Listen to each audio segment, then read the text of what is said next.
And just like a red, white, and blue phoenix rising from the ashes of political bipartisanship, we are back! And this is Salt of the Streets Podcast.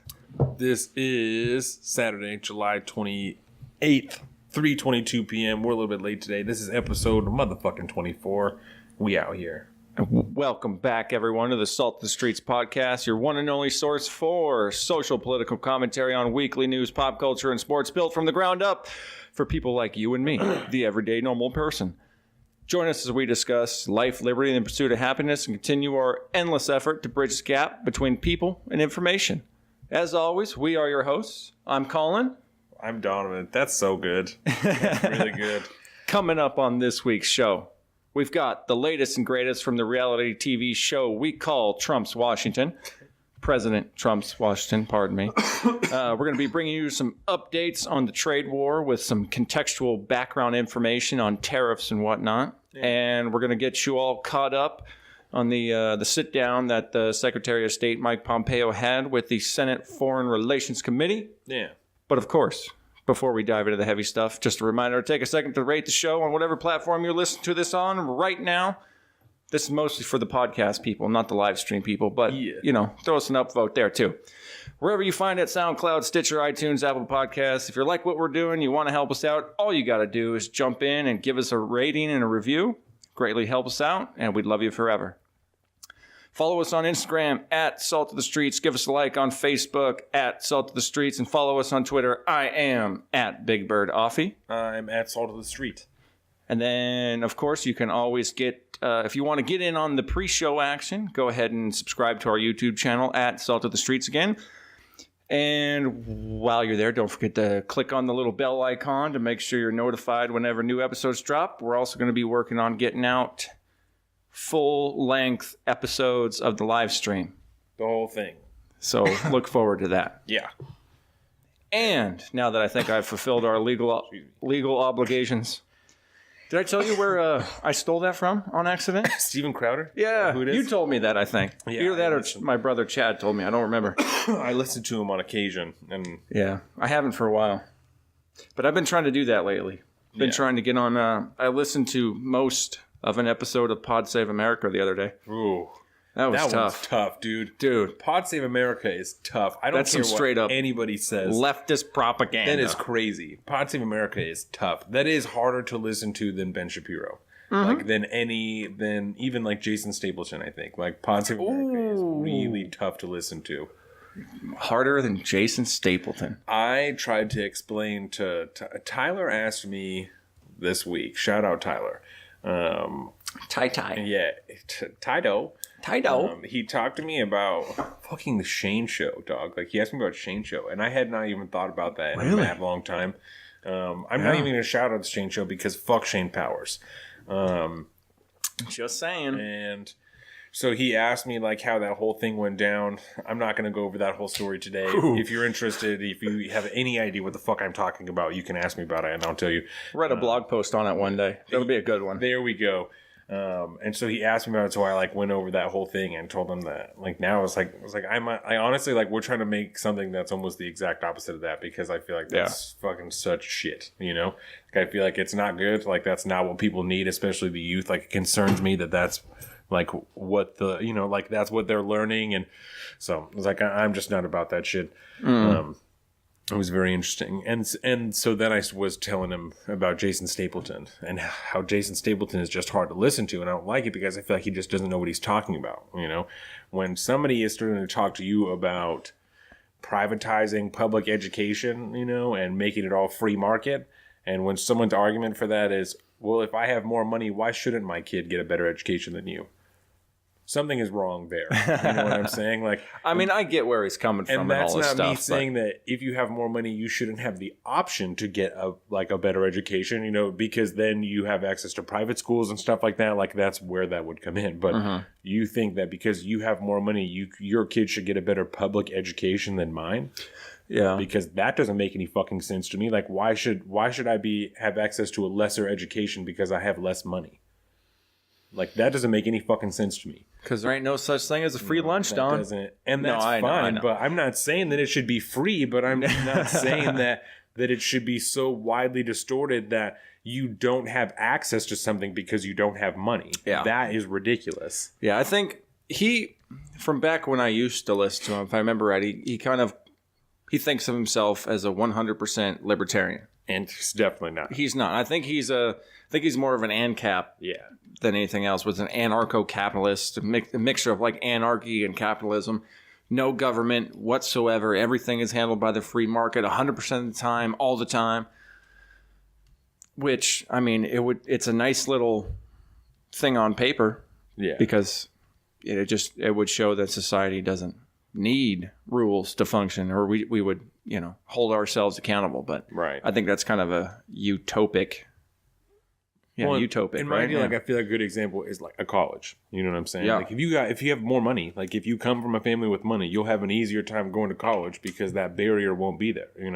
If you're poor, if you are in total poverty, you are not excluded from going to whatever school you want. You have more boundaries, you have more barriers there, probably because you have less money, because you might not be as fortunate, but you're not disqualified from doing that because you don't have money. You know what I'm saying? Yeah. And that's what he's saying. Like that you should, he has more money, so his kids should get a better public education than yours.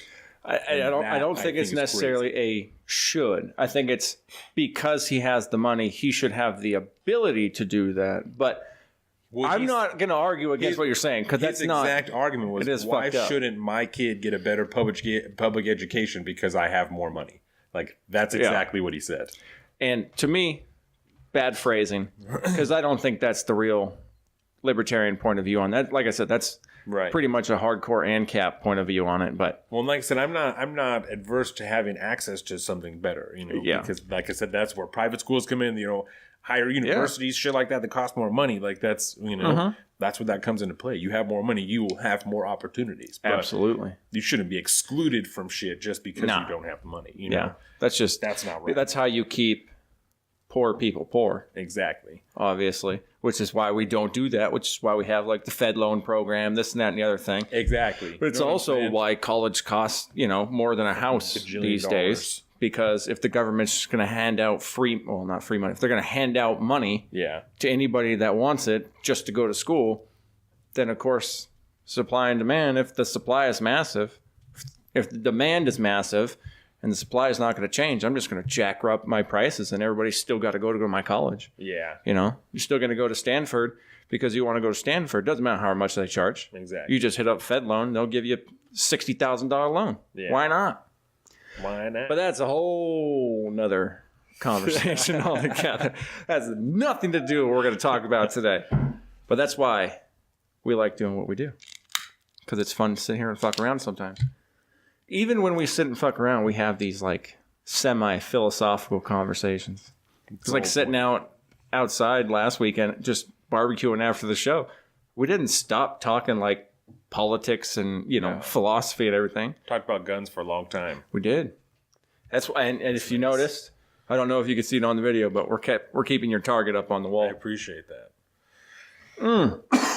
So, I think. Yes. We talked about some minute ago. We're going to do the glorious, what did I call it? Reality TV show that is Trump's Washington now. Yeah. So, namely, going to get into some of the bigger Trumpian kind of Trump administration news was some articles of impeachment being issued for Rod Rosenstein. Do you want to start there and then we'll talk about Michael Cohen? Yeah. So we'll just kind of start there, and then we'll just kind of morph into like the rest of kind of the big Trump news. It's all kind of one, big blob thing of There we go. Excuse me. So Rod Rosenstein. Rod Rosenstein is the head. He's the deputy attorney general. Yes. And because Jeff Sessions, who is the attorney general, recused himself from the Robert Mueller investigation, Rod Rosenstein, is it Rosenstein or Rosenstein? Do you know? Dude, don't ask. I always call him Rod Rosenstein. All right. But I have no idea. Well, I'll probably switch back and forth a lot of times during this broadcast. Keep it fresh. I can't tell you what it really is. So me neither. We'll find out, because I've also heard it be said both ways. So, Rosenstein has been in front of Congress a bunch of different times to testify about the investigation and to like hand over papers, and some papers he has handed over and some documents he hasn't handed over, and some of them have been like redacted when Congress gets them. And so there's a certain portion of the Republican Party inside of the House of Representatives that wants to hold Rod Rosenstein in contempt of court, and for not supplying the documents that they want or not supplying them in a timely enough manner because they think that he's impeding the investigation, right? Mm-hmm. And so they want to get him out of there and get a new deputy attorney general in place, which, mind you, this would be the same group of people that think that the Mueller investigation is a farce and that it should be taken down. And so this all ties together. These two things tie together because if there's a new deputy attorney general in place, then they can fire Robert Mueller and it doesn't look suspicious because they, aren't tied with it at all. They're totally fresh and they just don't believe in it. Or at least they can say they just don't believe in it. But the reality, perceived reality, right, just to be clear, would be that the person that they would put up to be the new deputy attorney general would be somebody who is not the biggest fan of the Robert Mueller investigation and would do his best to end it. They would do their best to end it because it might be a woman. So, or somebody who of no, I'm not even doing that. I'm not even doing that. Not even to play that game. So it could be a man or a woman. But that's the theory behind it, and that's why it's scary that happened. I don't know if you believe this. I don't think that they've got to have 200-something votes to go forward with the articles of impeachment, and you're not going to get 200-something people. Well, first they already tabled it, right? It's not up for a vote yet. Yeah, they've just introduced the articles of impeachment, so they're just there. But they've already pulled them. They introduced them, and then that was Thursday or Friday? I think so, Thursday. And then they pulled them on Friday. Wow. Yeah, they tabled them because, of course, you're not going to get anybody to pass that. You can't even probably get Paul Ryan to put it on the floor to begin with. He said he wasn't, he got interviewed and asked about it, and he said, am I in favor of that? No, mm-hmm. No, so I don't think that that's the right thing to do. Let's pause button a minute and kind of just back up a little bit more. Yes. So the articles of impeachment were, it was, 11 House members filed the articles of impeachment against the Deputy Attorney General Rod Rosenstein on Thursday. So leading the charge, you had two main players, and it was a Mark Meadows of North Carolina, who is a member of the Freedom Caucus, and Jim Jordan of Ohio, which I don't know if he's technically part of the Freedom Caucus. I mean, he sounds like he could be. He's affiliated with the Freedom Caucus. Yeah, he might. And I should look that up. He at least touches arms with them. Yeah, at least. I mean, he's within earshot of them. Maybe not in reach, but within earshot. Right. But a couple of those guys, they had, they've been making statements and stuff about what they're doing, especially Mark Meadows. So just think about it. Freedom Caucus. Yes. These are the hardcore Trumpians. These are the guys that I think are his most staunch supporters. Yeah. Correct?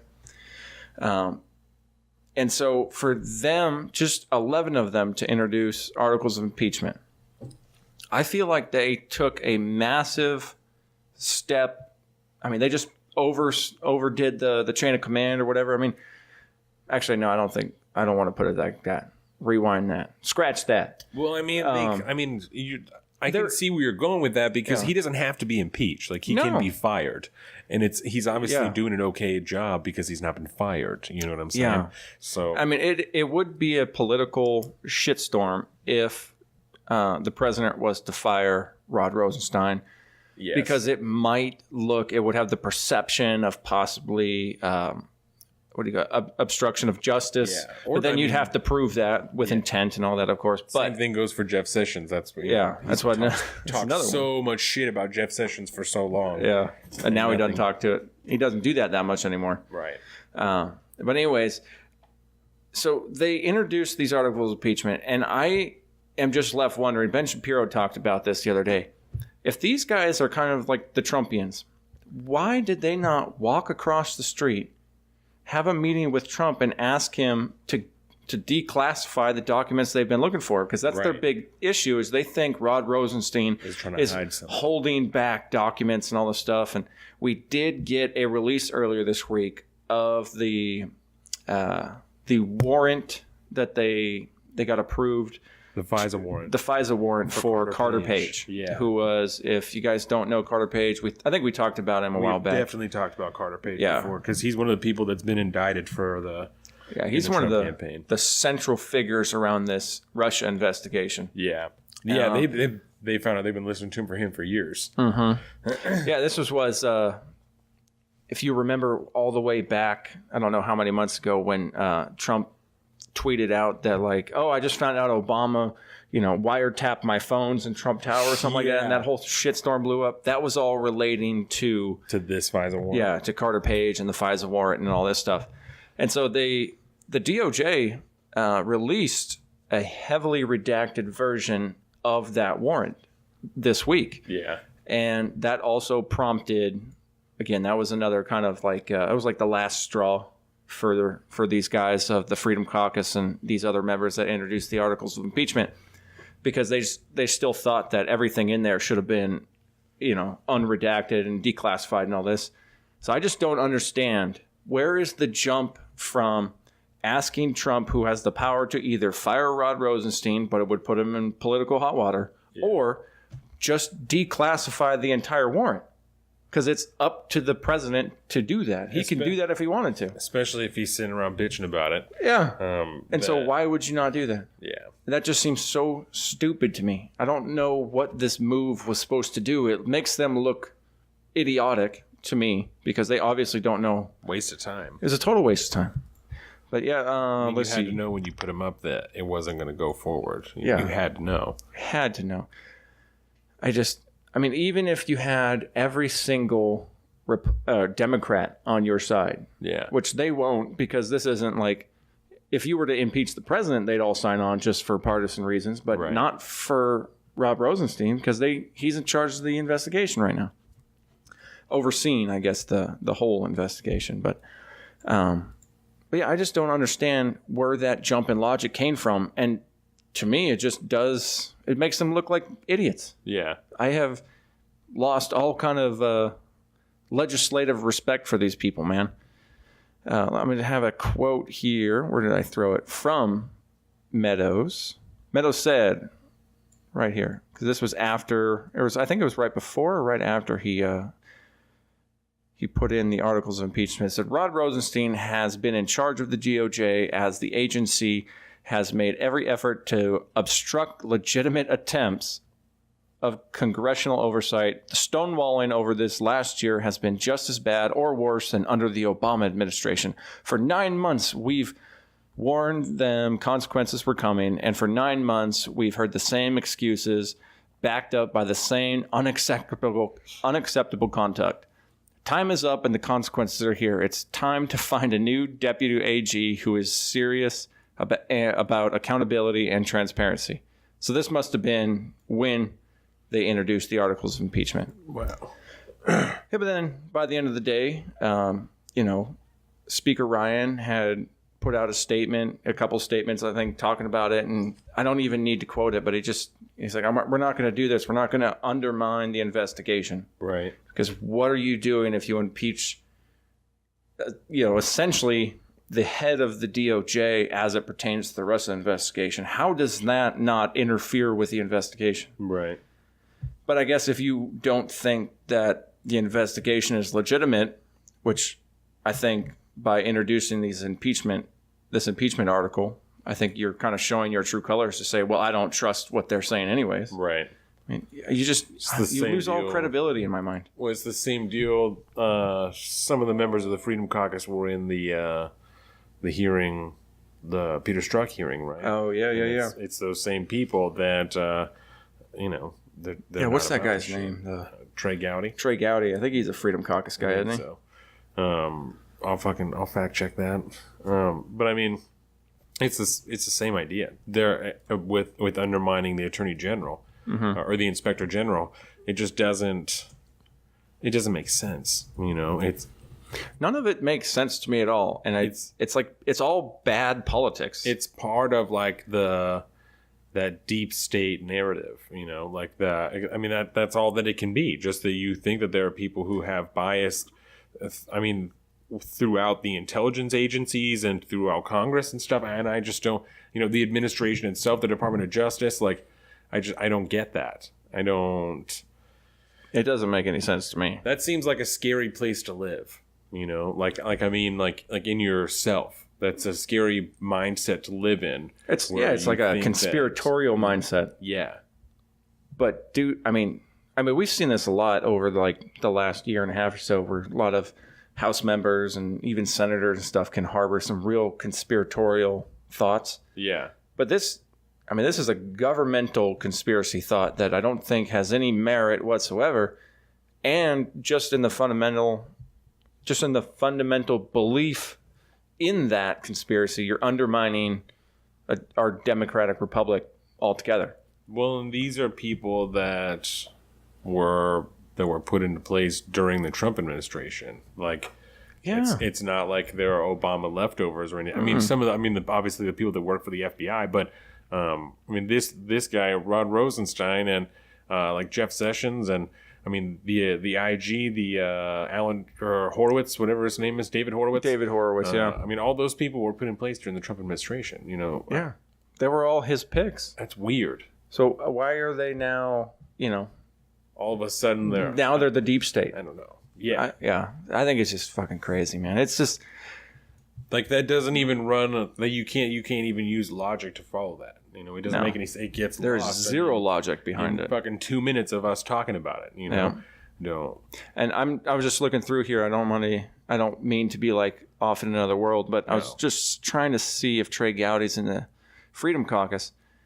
And according to Wikipedia, which we know, of course, is accurate, he's not listed on the membership. But you'll never guess who the chairman is. Uh-oh. Mark Meadows. Oh. Who was the former chairman? Jim Jordan. Both members of... Oh, yeah, we got to talk about some Jim Jordan stuff later, too. Oh, word. Because I got a little bit of news on him I think we can have fun talking about. Word. But anyways... I'm trying to think what else. Yeah, so the Articles of Impeachment's got in place, and by the end of the day, Friday, they were tabled. Yeah. They were never going to get floor time. There was never ever going to be a vote on it. It was just a stupid move that went nowhere. And so if you've heard a lot about it, just know that it was a much to do about nothing. It's all bullshit. It is. Paul Ryan had come out and he said, I don't think that we should be cavalier about this process of this term. And that we're talking about impeachment here. Number two, I don't think this rises to the level of high crimes and misdemeanors, which is a really high standard. So again, to meet the level of impeachment anyways. So I don't think it had any merit whatsoever. No. Period. So this was strictly partisan. It's like that. It's partisan within the Republican Party. Yeah. Which it's the far right is not that's not it. That's what I think a lot of people would say, but I don't think that's what it is. You could say that, but that's not. I would call the far right more of like the Nazis and shit like that. The same way that I think that like the super far left is fucking Antifa and there's a difference between like progressive and regressive, and then also like the fucking deep left. And there's a difference between like Republican and like ultra conservative and then like far right. I think if I was gonna just map it out like on the political compass, I'd say that your Freedom Caucus guys are about as far right as you get in a legitimate governmental party. Yes, that's a good way to put it. Once you start going out there, then you're out into the crazy fringy neo-Nazi territory. But for our terms, we'll just say right now they're part of the far right Republican, caucus. Definitely. Still acceptable. And most of their views are rather libertarian and stuff, which isn't that bad, but it does kind of does push them a little bit farther right. It scares people, like modern people who don't know that much about it, because libertarian really breaks down like people's rights and shit. Personal privacy and fucking, personal responsibility and stuff like that. There's a really interesting guy who was on Dave Rubin a couple of weeks ago who's running for governor of New York State, who is actually running as a libertarian. Really good episode. Highly recommend listening to it. That would be legitimizing, I think, because libertarians just stay losing. Yes. Like everything all the for time. So reasons. So I think that we're a libertarian to get into like a high office or be at least like a legitimate consideration for president one time. Yeah, like that would be legitimizing, I think. Yeah, this guy start to get their foot in the door. I gotta find his name on here so I can actually have a leg to stand on here. Gary Johnson? No, he actually ran within the Libertarian Party, ran to be Gary Johnson's VP pick. This guy that you're talking but about? He lost by narrow margin. Yeah, but I mean within the Libertarian Party itself, if you even want to refer to them as well, they are a real party, but the problem is due to the nature of what it is to be a libertarian, they kind of it gets a little crazy. It gets a little weird. Libertarianism doesn't it just doesn't fit well with a party structure. It's more of a loosely recognized organization, where someone's like, yeah, I'm a libertarian, but don't fucking worry about it. It doesn't matter what I am. Larry Sharp with an E. Oh, yeah. Larry Sharp. I've heard that guy before. July 13th episode of the Rubin Report. Before. Really interesting dude. I mean, he's kind of eccentric a little bit, but you could tell he's a New Yorker. But listening to kind of his strategy and stuff, he actually might have a chance. A shot? Yeah, at least just to get on the ballot. But I think, he's looking for like I don't remember how many votes he needs, but it's not that many. Because he went over some primary? Yeah, just to get your name on the ballot to be able to get in and like attend to the debates and stuff like that. It's a pretty low bar. And he was going over some numbers, and I don't want to misquote him, but I want to say it was something like 70% of New Yorkers do not vote for whatever reason. I think that's a lot. Yeah, 70% of New Yorkers do not vote, whether it's for mayoral races or statewide or federal races. Apparently, they just don't vote for something. Yeah. Okay. And so, for like the last. What do they call that? The gubernatorial race, the gubernatorial race. It's a B in it. Oh, gubernatorial! I swear to God, I looked it up. Because the governor. I swear to God, I looked it up because I was like, it sounds like they're saying it with a B in it. Yeah, and it's because they are saying gubernatorial. I do not know what the fucking deal is with that. I don't. Just one of those weird words that goes like. I don't. Yeah, it just goes plural when it doesn't. There's some of those things. A B instead of a V? Why? Like, for what? There's no B in the word governor, so because why? English. It don't make sense, bro. And that doesn't make any sense, but yeah. Ask my native Spanish-speaking wife. Gubernatorial is a real term. It's frustrating as hell. It's funny, though. But anyways, I got off topic there. What was my segue for that? I don't even remember. Larry Sharp. I don't know, anyways. Libertarianism. Yeah, I don't even remember. Well, I lost it. Whatever. Let's get info there. We'll get back into the reality TV show. We were off on a tangent anyway. We were. The party, so it's not a big deal. It's too much fun to do that. Yeah. That's pretty much it as far as Rod Rosenstein, because the Articles of Impeachment got taken off the table, like you said. But it's things like that you should look out for. That attacks on the Department of Justice. On the intelligence communities, on people that were confirmed during the Trump administration that haven't actually done anything wrong, that's something you should be concerned about. That's a red flag, Yeah, something that you can't prove that they did wrong. Yeah. You need to be able to prove beyond a reasonable doubt that they did whatever it is wrong. It's called innocent until proven guilty. And it applies to every single governmental institution that we have, and it applies to every citizen we have. It applies to fucking NFL players when they get accusations. McCoy, baby. All this stuff. And you can't rush to judgment like that. And that's another reason I think these articles of impeachment were so dangerous, is the fact that I don't agree. I don't have enough evidence to make an informed decision on this, but I don't think that he's running the thing right, the investigation right. I think he's getting too, he's obstructing our investigation or something. There's nothing to back that up. No. But to be able to have enough, evidence, quote unquote, to push forth articles of impeachment, I mean, you don't have a leg to stand on. And it can't. Yeah, it can't. I'm sorry, I didn't mean to. No, go ahead. Like, it can't even be real evidence. Like, your air quotes are totally legitimate because they can't even be real evidence if you only have 11 people or whatever that are willing to put their names on articles of impeachment to put it out there. I mean, 11 is a lot for one article, but out of how many House seats? 435 or whatever. I mean, yeah. So it doesn't. That's an insane amount. Yeah, it doesn't make any sense. No. You know what I'm saying? It's dumb. And I think if there's a moral to this whole story, is to me this shows that I don't know. I don't know whether to chalk this one up to malice or stupidity, ignorance. Yeah. And I would like to think that since these are, I mean, it's the House of Representatives, so I mean, I guess there's not a huge bar there.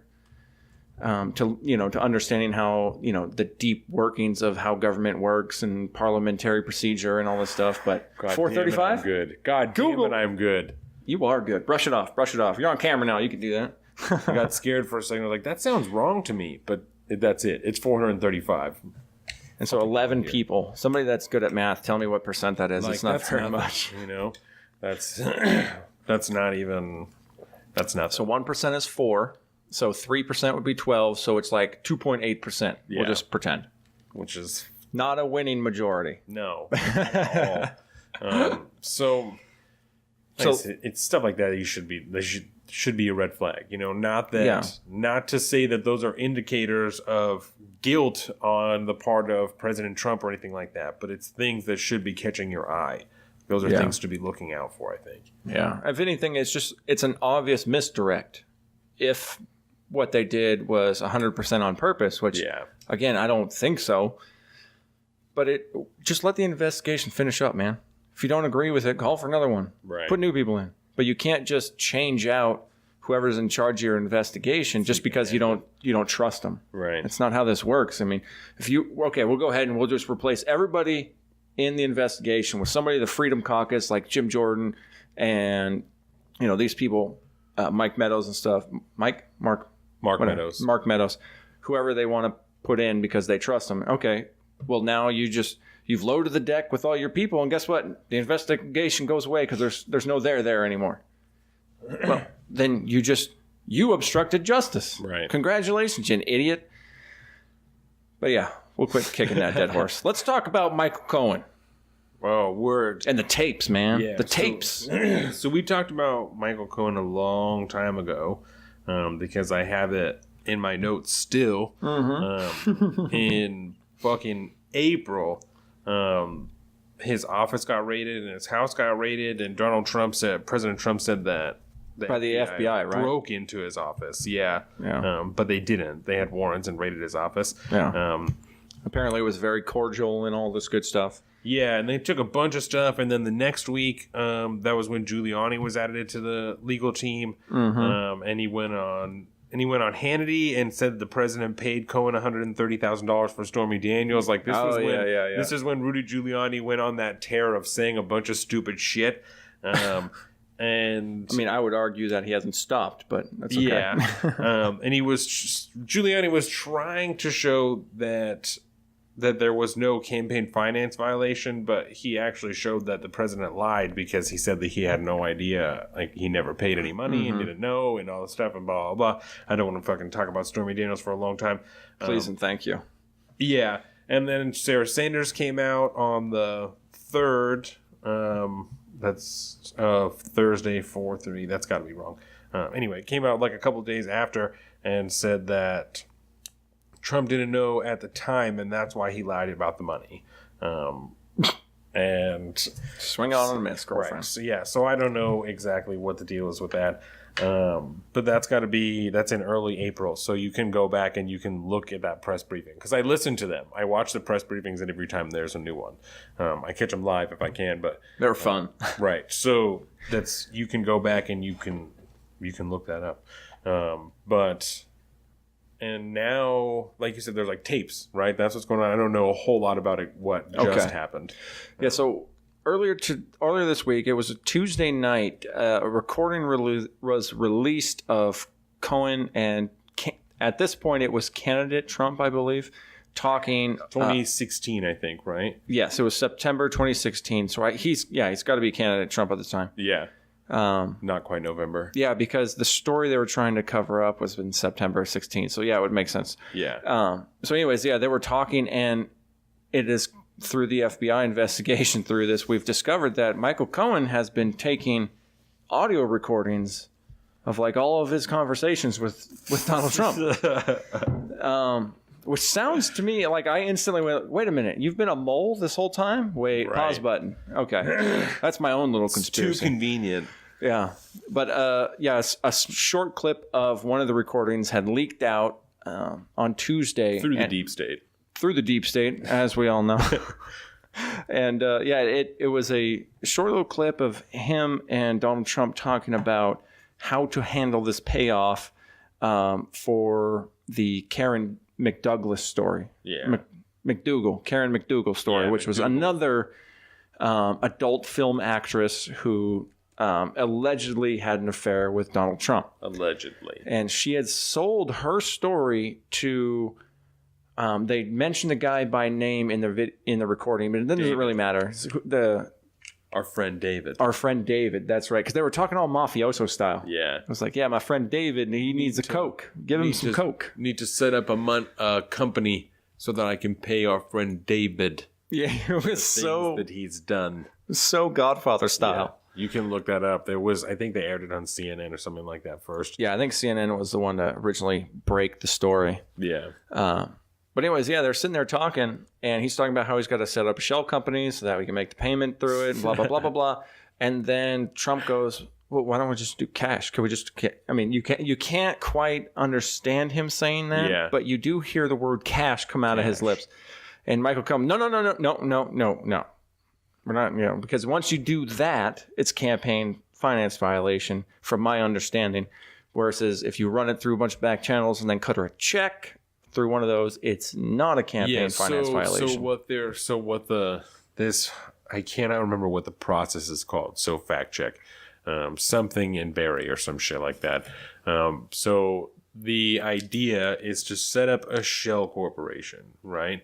The shell corporation goes to the Global Inquirer, whatever the parent National company, Enquirer. Yeah, whatever. Oh, the parent company is American Media Inc. So they went to American Media Inc., right, who is the owner of the National Enquirer, and offers to pays them to go to Karen McDougal and buy her story. And then once they've bought the story, they bury it. Because they bought the rights, so she can't talk about it anymore. And they have the story, and they're not going to talk about it because the shell company bought it. But Donald Trump didn't buy it. It was the shell company. Yes. And that has nothing to do with him because Michael Cohen is the one that set up the company. And that's exactly what happened. And that is technically legal in America. Which super sketchy. I mean, whatever. Which, I mean...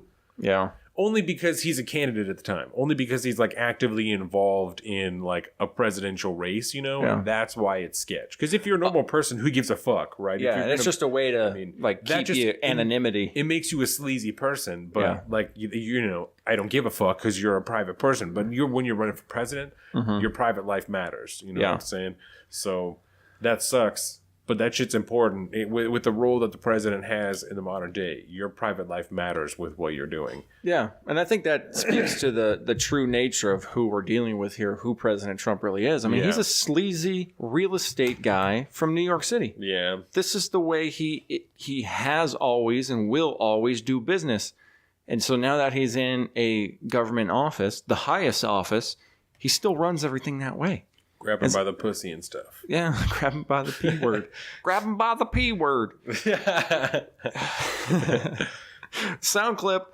But yeah, it got released. Yeah, that small clip got released on Tuesday, and apparently there are many more audio recordings. We keep calling them tapes, but there ain't no such thing as tapes anymore. Come on, people. Yeah.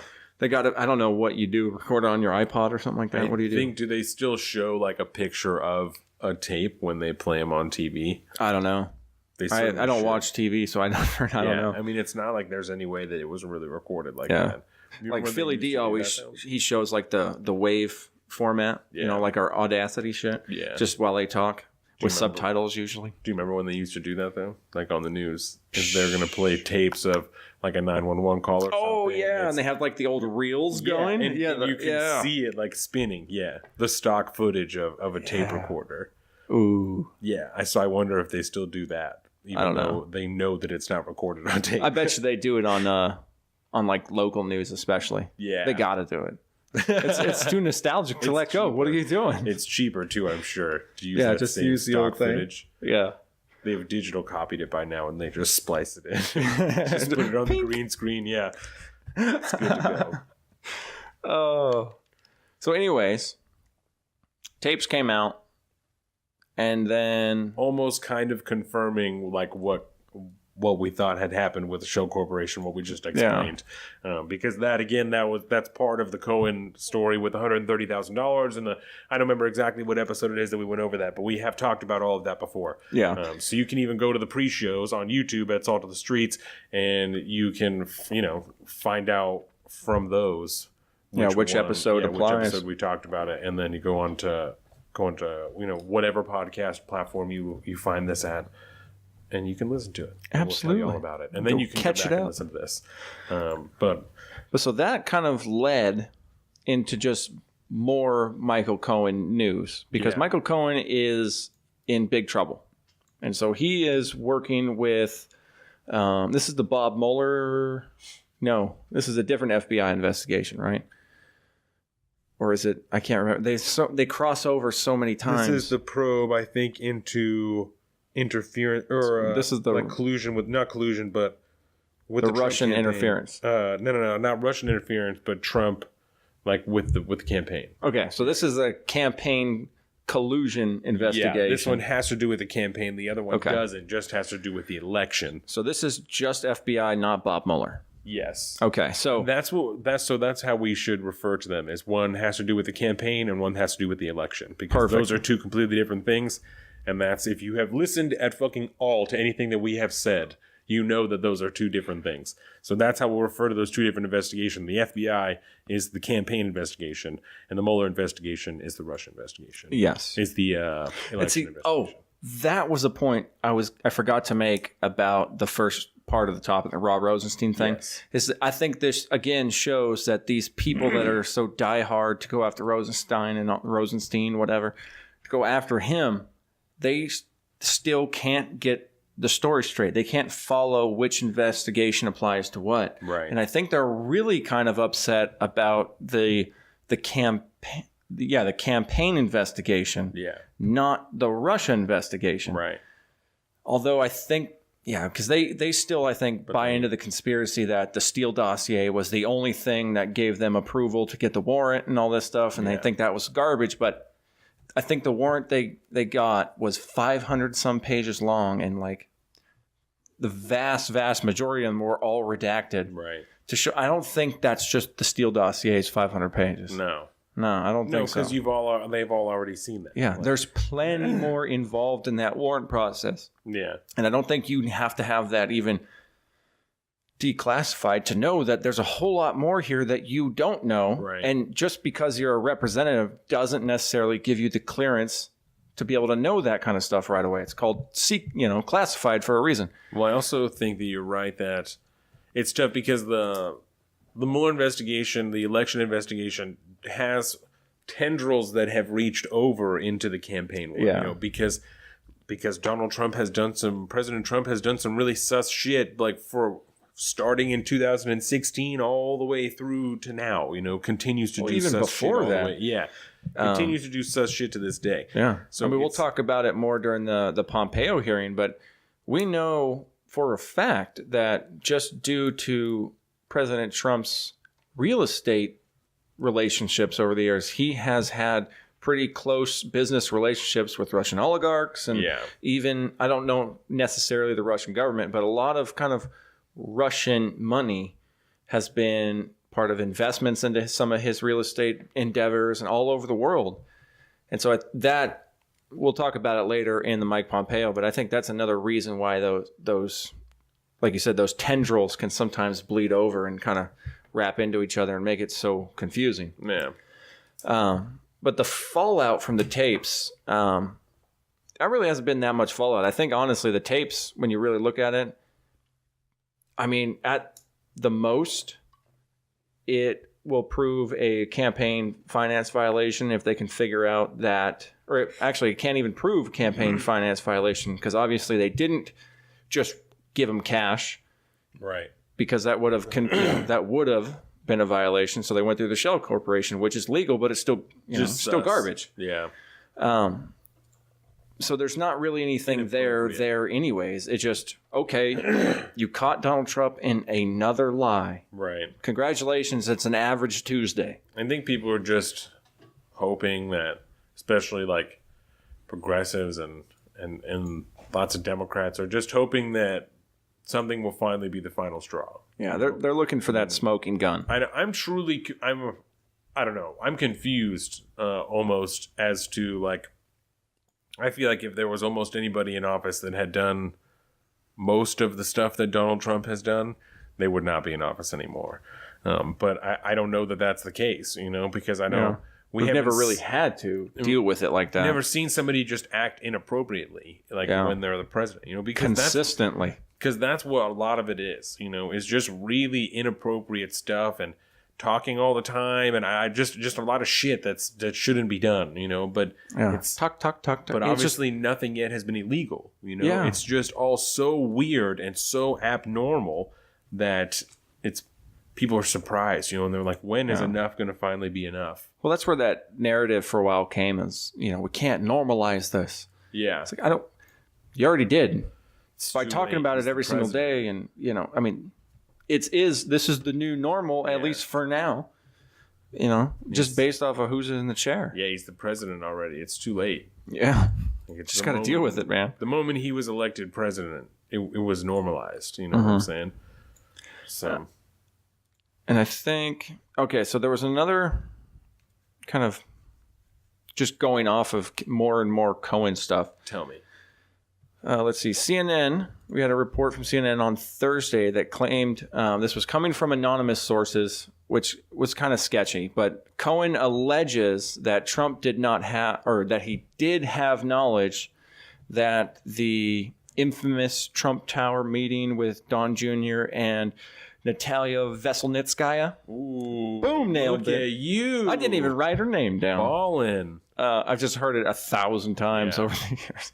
Or the last couple months. Don Jr. was there, and Jared Kushner was there, and Paul Manafort was there. Yeah. And so now Cohen is alleging that Trump did actually know that because he was apparently around when Donald Trump gave the go-ahead. The report says that Cohen alleges that he was present along with several others when Trump was informed of the Russians' offer by Trump Jr. by Cohen's account. And so that's just Cohen's account, and he has no evidence to back it up. But it sounds like Michael Cohen's scared. It sounds like Michael Cohen's real scared. And because I think Michael Cohen's got some shit going on. And and it sounds like he's gearing up to cooperate with whichever investigation he's going to be a part of, which probably is the campaign investigation. Mm-hmm. But whoever, if he's involved in the campaign, he'll probably end up talking to Robert Mueller as well. Oh, I'm sure it'll. It sounds like he's gearing up to cooperate, and that's got to be a nightmare for President Trump, for everybody involved in that. Anybody that ever had their hands in it, if Michael Cohen is ready to blow it up, to give whatever he has, which is obviously some audio recordings and, whatever he has in his office. Anything that's not going to violate, lawyer, client, whatever, attorney-client privilege, whatever is not going to violate that, he's going to hand over, if he's going to cooperate. Yeah. So, and I'm pretty sure he already has. And this is just leaks, you think? Yeah, I think this is just leaks. And I don't know where it's coming. With this whole, CNN's really bad at this. This was multiple anonymous sources. I think they quoted 3 anonymous sources on this one. But it doesn't matter anyways, because there's no evidence there anyways. It's just a he said thing. Right. Just people reporting that he had said that he saw that. Way to go, CNN, on reporting some non-news. There's no factual evidence to back that up. All you're doing is stirring the fucking pot, and it's irresponsible journalism. But Well, and I don't think there's anything wrong with them reporting as long as they do it the right way. You know, as long as they say similar to what you did that this is, you know, this is unconfirmed. There's no evidence, but we have 3 accounts of it from different people that don't want to be identified. Like, you know, as long as they're clear that there's no evidence, I think that it's all right. But they don't do that, and that's the problem. Yeah, and I'll have to walk it back because they did put in the report that Cohen is willing to give this information to the Mueller investigation, although he doesn't have evidence to corroborate his story. So there you go. Boom. So, yeah, as long I think that's what I'm saying. As long as I think that they say that there's no evidence, you know, and they report it the right way, it's all right.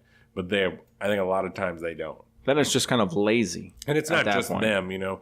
Fox News will do the same thing the other way. MSNBC. I mean, there's all kinds of people that will do the same thing. Yeah. Not here, though. No, we don't not here. Shit. Friday, Trump tweeted out, ... I did, all caps, not know of the meeting with my son, Trump Jr. Sounds to me like someone is trying to make up stories in order to get himself off of unrelated, I mistyped that word, unrelated jam. And then he put in parentheses, taxi cabs maybe, ? He even retained Bill and Crooked Hillary's lawyer. Gee, I wonder if they helped him make that choice. So now he's going to turn on Michael Cohen. Oh, yeah. It's on. He just threw him right under the bus. Like, maybe taxi cabs or, you know, something like that. Logos or coins or whatever they're called. Medallions. The medallions? Like, so, yeah, that medallion game is that's a racket, too. That's fucked. It wouldn't surprise me. The president, he's just a shitty guy. He is, man. Like, he is He's just a real piece of human trash. Like you know someone in your life that's just an asshole.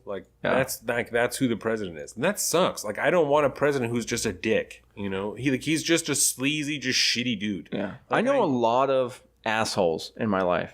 I don't work, but I have worked with a lot of assholes over the years.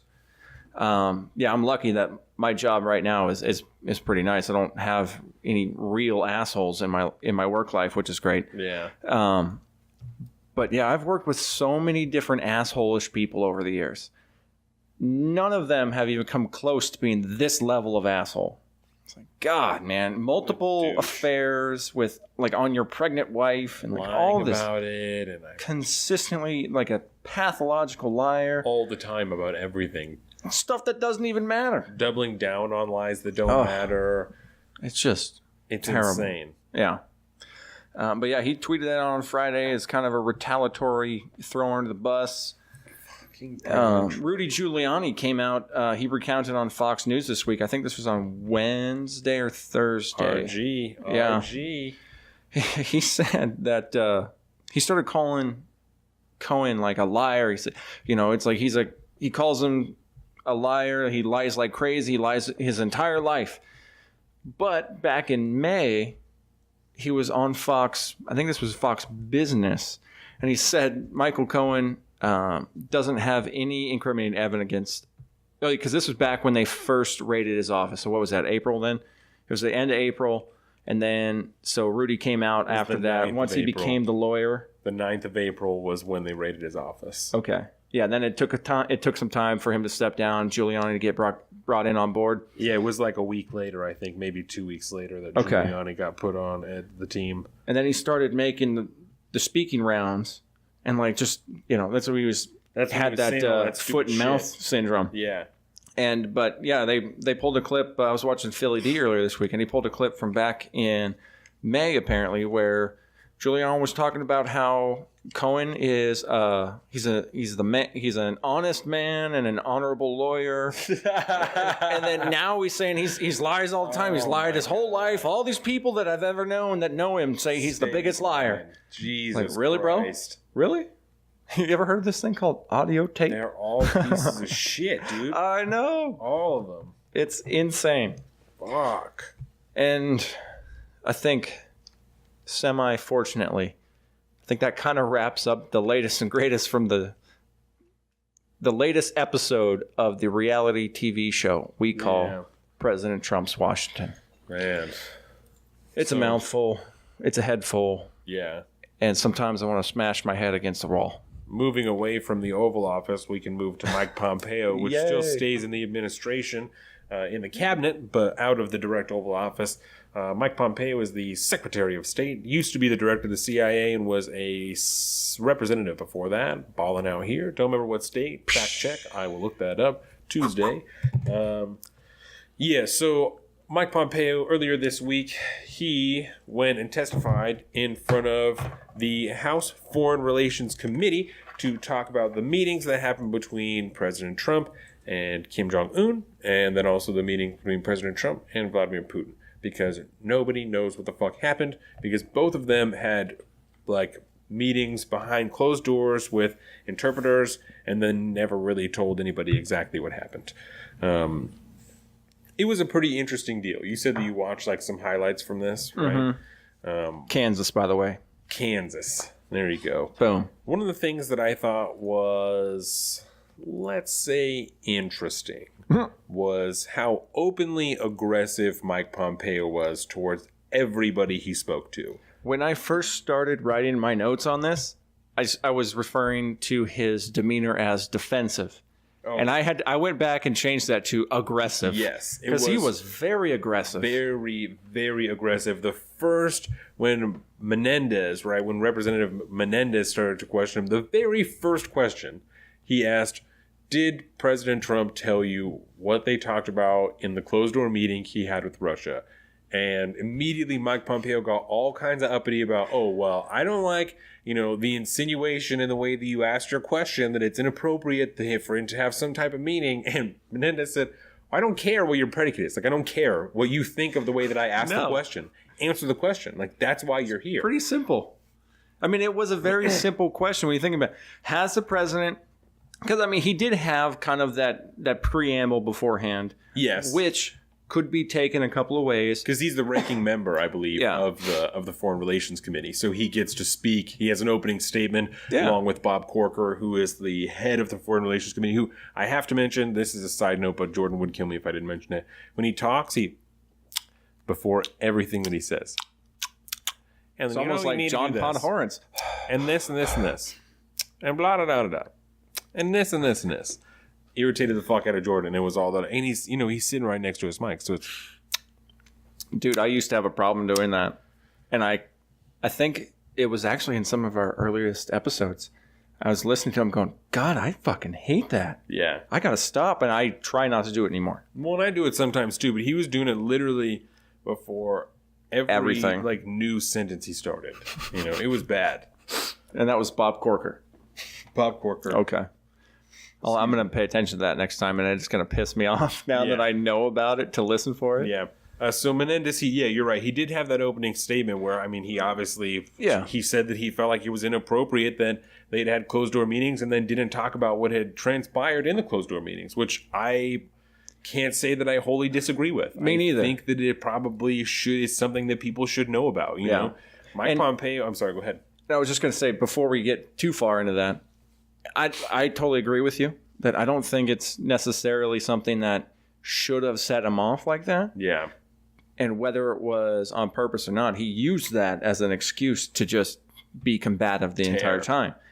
But after he got done with this little preamble, he asked a very simple question. He said, has the president told you what he and President Putin discussed during their 2-hour closed-door meeting in Helsinki? That was it. That's it. That is an easy...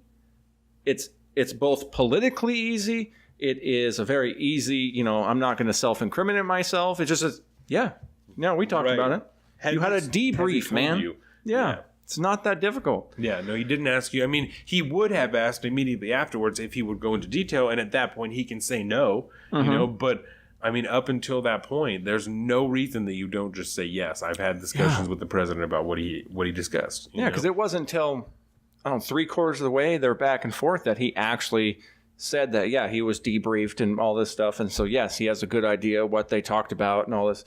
Why couldn't you just say, yeah, man?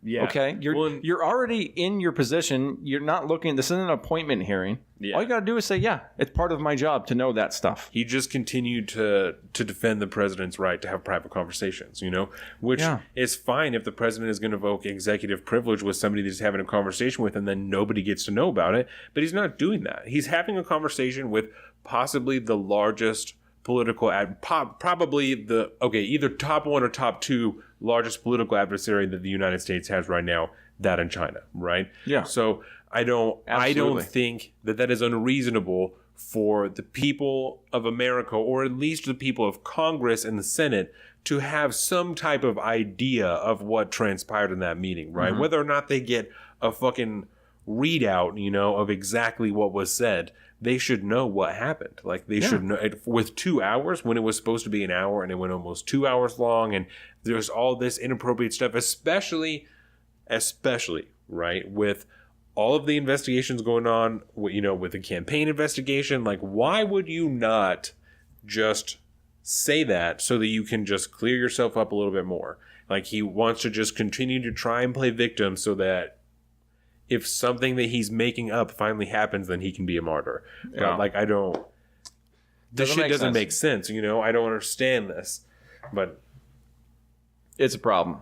It's a horrible problem. And it finally occurred to me, right? I'm really glad that I remember this. It finally occurred to me when I was watching this that maybe Mike Pompeo got chosen because he knew he was going to be loyal. Because that's exactly what this is, right? This is loyalty. This has nothing to do with service to your country, because if that's what it is, then that's what you would be talking about. You're the Secretary of State. Your whole plan is for the United States to get along with everybody well and everything geopolitics to be cool. That's your job as the Secretary of State. For what reason?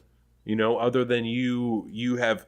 I'm not saying that he sat down with President Trump and said, yes, I will be loyal to you, like James Comey said that President Trump asked, right? I'm not saying that that's what happened, but I can see that there's a loyalty devotion factor to me that I think maybe is I think it's overreaching his service to the country, and I think that that's really inappropriate. And I think... See, it gets kind of I think gray. It could be, right? You're right. Right. I want to be clear. I'm not saying it is, but it looks like it could be, and that scares me. And so here's a problem that I'm running into here. Yes. And when Mike Pompeo was saying that, the president holds the privilege to be able to have private conversations with his Secretary of State and not have that information divulged, that is very, very important to me. I think that's very important. But I also think that this is the Senate Foreign Relations Committee. Yeah. So the reason the Senate Foreign Relations Committee exists is to be able to have conversations and hearings around topics in foreign relations so that they can legislate from there. They can bring that information that they get, they can bring it to the Senate, and then they can actually create legislation based off of the information they're getting. Right. That's why these committees exist, right? That's why they're specialized, and like this one is a foreign relations because that's what we're dealing with here. But this is the kind of information to me, like if you're not willing to divulge that information, you need to at least be willing to divulge that to a closed door classified hearing. Yeah. Not necessarily a public hearing. That's fine. I can live with that. But I mean, yeah, we still need to know what goes on. I mean, the legislators behind that need to know what's going on. I think that's very reasonable. Well, and I guess I took it more when they're talking about the private conversation. I guess I took it more as them talking about the private conversation between President Trump and Vladimir Putin, right? Not the conversation between President Trump and Mike Pompeo. Because I don't give a fuck what he told Mike Pompeo. I don't give a shit about that. I care what happened in the meeting. You know what I'm saying? True. And that's what I'm saying. Because we can't trust him to tell the truth to Mike Pompeo anyways. I don't give a fuck about that. Like I care what happened in the meeting, and that's what I think the people deserve to know. And if Mike Pompeo can't deliver that information, that's fine. That's not any fault of his, because you're right. President Trump could have lied. There's no way that Mike Pompeo even knows exactly what happened. Mm-hmm. But the president has a right to private conversations when they don't. I don't know. I can't even say that. Yeah, because that's, like I said, it's a tough one. And that's what I'm saying. I don't think that we deserve to know word for word what was talked about. But someone in the government, even if the people don't know it, all right, let me think about this for 1 second, because now I've got a better handle on it. So I think that the president has a right to a private conversation, right? Especially from the people, because there's a little bit less stuff that the people need to know that the government does, But I don't think that he has that right when it directly deals with national security. Like I said, with the top 1 or 2 political adversary in the world, like the people, not the people, but Congress and the Senate need to know about that. At that point, he does not have a right to a private conversation, because it directly interferes with what their job is, especially the Foreign Relations Committee, like you're talking about. That's something they need to know. They need to know the content of that meeting.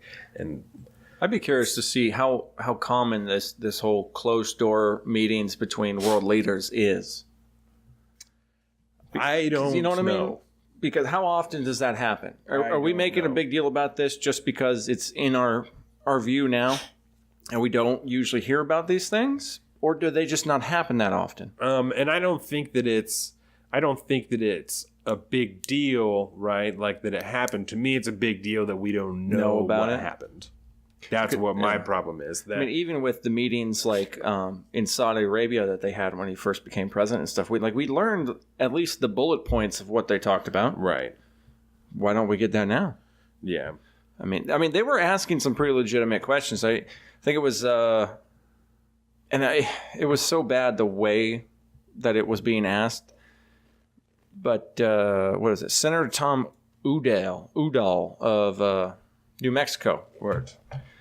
He brought up the whole point that Trump's finances are so intertwined with Russian nationals over the years and oligarchs and all this good stuff. Yeah. That he wants to know the answer to these questions, because he needs to be able to put that idea to rest, that it's a non-factor. Right. That there's no burden of blackmail possible or something like that. I don't know. You want to make sure you know that the motives behind the president aren't financially driven by opposition forces. Lord knows you can't trust Vladimir Putin when he says he doesn't have any dirt on the president. Yeah. There's no way that guy is going to say, this is crazy. Yeah, I don't have this. Yeah. I don't want to get killed, so I'm going to stop making fun of Putin. So he also, when Menendez was questioning Pompeo, Pompeo openly accused Menendez of playing a game. Yeah, he's like, I know the game you're playing here. Yeah, and I think that like we talked about, just builds on him being super unnecessarily aggressive. You know what I'm saying? I got a couple more simple questions that he asked that he didn't get answers to. He asked if the Koreans had the same definition of denuclearization as we did. Yeah, and Mike Pompeo said, "Well, they understand what we mean when we say that." And then it's like, word. So, but do the definitions match up? Like, are they the same? Do they define it the same way that we do? Or do they just understand what we mean and understand what they mean? And what happens afterwards is whatever, And I think that that's a really important distinction that Mike Pompeo never made. I think he did when he? He clarified it at the very, very end of it. He did say, yes, let me see, I got it right here. North Korea has agreed to denuclearize fully. That's what he ended that kind of statement on. I think they went to another question after that. And that's fine, but that still doesn't answer whether or not they have the same definition of denuclearization, and that was the whole question. Because that's what I wrote down here is they understand our definition. And so I'll definitely can go back and watch it. Yeah, I think if he would have answered it directly, then I would have. If you treat it like a word jumble and grab everything that he said throughout that whole weird questioning thing, I pieced together that they understand that we're looking for, oh man, I wish I would have wrote it down. It's like no more weaponized of plutonium, uranium, all this rocket crap and all this stuff. Yeah. They understand that is our definition of full denuclearization. And by the end of it, he was saying, yes, they agree to denuclearize fully. And so throughout like this whole 10-minute long clip about this one question, that's what I kind of got out of it at the end. Yeah. But that might just be And my take on it. I do agree that he did say that, right? But when you're looking at a hearing like this, especially somebody who used to be a representative and then worked for the CIA and now is the Secretary of State, he knows exactly what he's saying. Yeah. Right?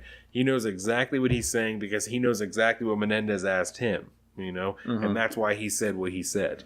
And so I don't like to, when it comes to hearing like this, I don't like to extrapolate, over like a whole of what somebody said. I think that the words that they use are very important. And that's what I personally hang on to, is that because I agree, he did say that they understand what our definition is, and they do agree to complete and full denuclearization, but there's that middle step there that's maybe just 2 or 3 words, but when you're talking about, again, representatives and people who've worked in intelligence agencies, that dude knows exactly what 2 words will change something, in a bill, or in the proposal of a bill, 2 words will change an entire everything. Exactly. From what, a tax to a whatever, when it comes to Obamacare, changing one thing from, it's just 1 word. When it comes to the Hillary investigation, grossly negligent to incredibly irresponsible. It's 2 words, that can change something from, well, a slap on the wrist, Hillary, that wasn't cool, to send that bitch to jail. Yeah.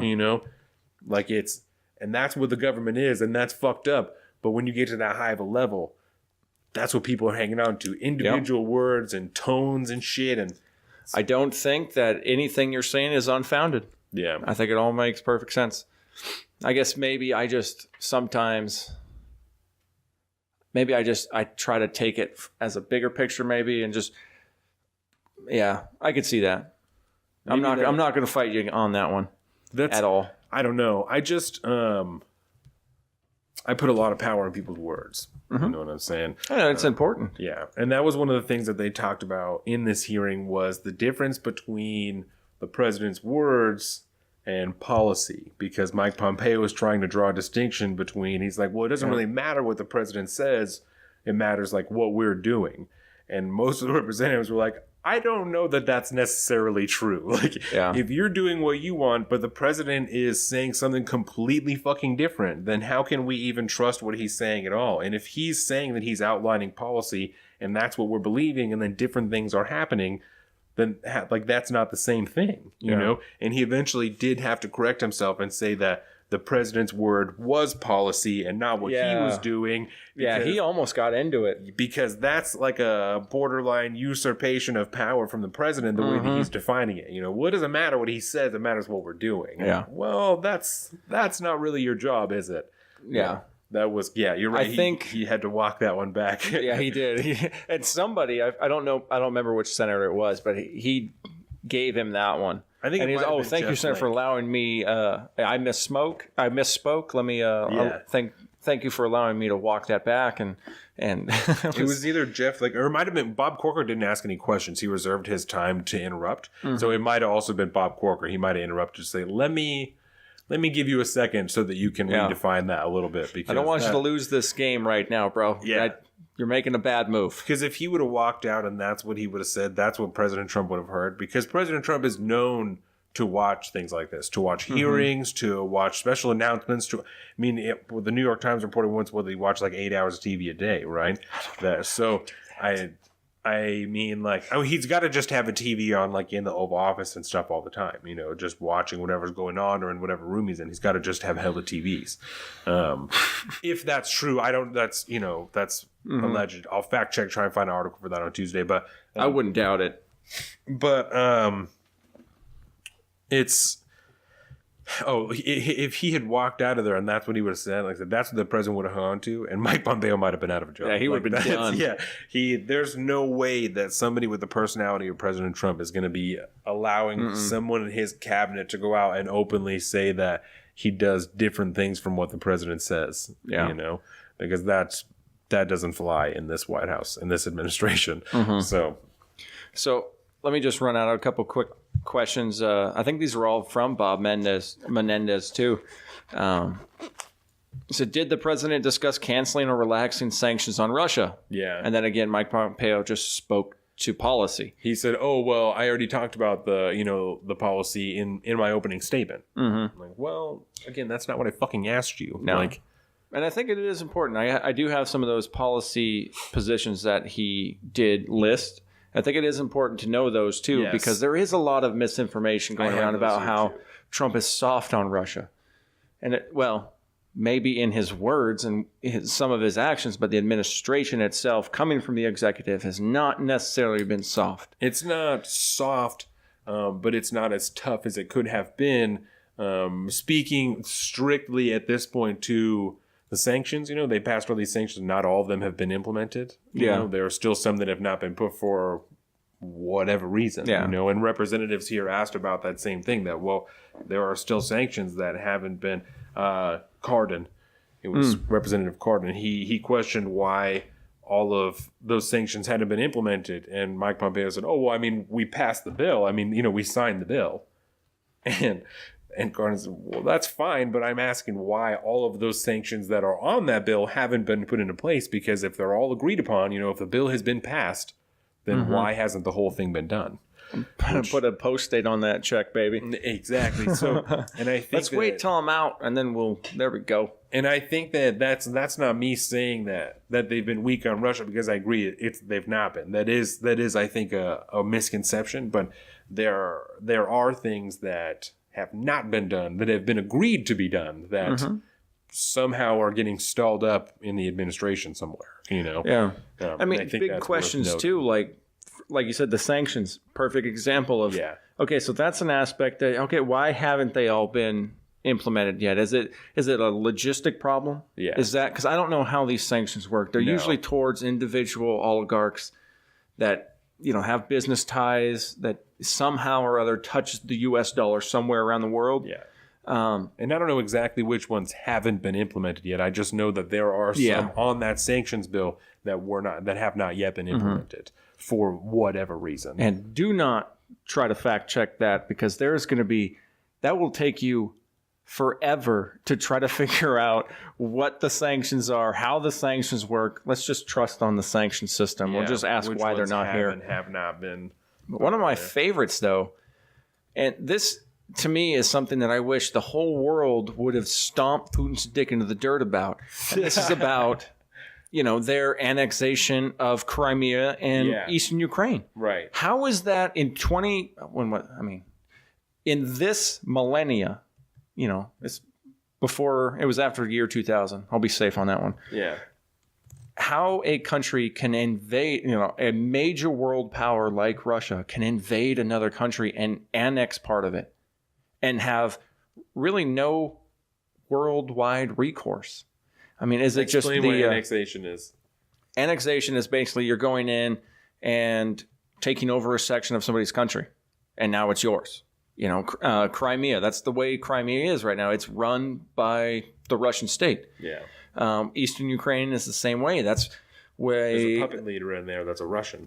Yes. Or maybe not a Russian, but he is heavily in the interest of Russia. Yeah, and we actually are very heavily interested against that, and we're actually putting a lot of money and power into actual Ukrainian politicians that are trying to run. We have sold Ukrainians lethal weapons to fight against the occupation of Ukraine.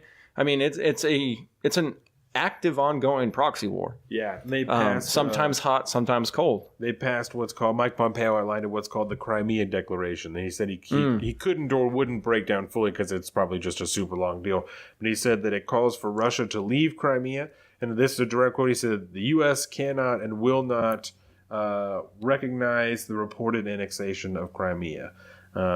And he said that this formalizes the U.S. and administrative policy on Crimea, because he said that, we felt this way the whole time, and this just puts it on paper. This is exactly what we're going to do, that we're not about this shit anymore. Yeah. And then again, the problem there is you need a president who is the head of that executive branch that has come up with that policy. It's his job to stand up there and, tell that to Putin and make sure to put him on notice and say, hey, dude, this is not okay. We're not going to be all hunky-dory friendly. I don't know. I just get a feeling this is just the way Trump does business. Well, I also because he did the same thing with Kim Jong-un. And but I think that it's important when it comes to, and somebody on some fucking podcast, they don't even like talking about optics. Who fucking cares about optics? What does optics really mean? Optics is important because the people who don't work in the government, that's what they see. The optics. That's what they're looking at, is how it looks from the outside, right? Yeah. It looks terrible for other countries to look at our leader and see that, he's going to meet with you and he's going to be super nice and he's going to bend over backwards and he's going to say all this good stuff about you, and then he's going to leave and the U.S. is going to fuck you. They're going to pass a bill and they are going to fuck you. They're going to denuclearize you when you don't want that. They're going to, be all nice to you with Putin. They're going to say, I believe you. They're going to go home and say that they lied. Good cop, bad cop. It up. And then they're going to pass the Crimea Declaration. They're going to say, fuck you. We don't buy this. Even though he may or may not have discussed Crimea with Putin when he's in that office. But we don't know. But obviously, we don't even fucking know. And just to be clear, I'm not trying to defend his position on how he's kind of that happy, friendly, good cop with a lot of these people. I'm not defending that whatsoever. He needs to be strong with these people. Yeah.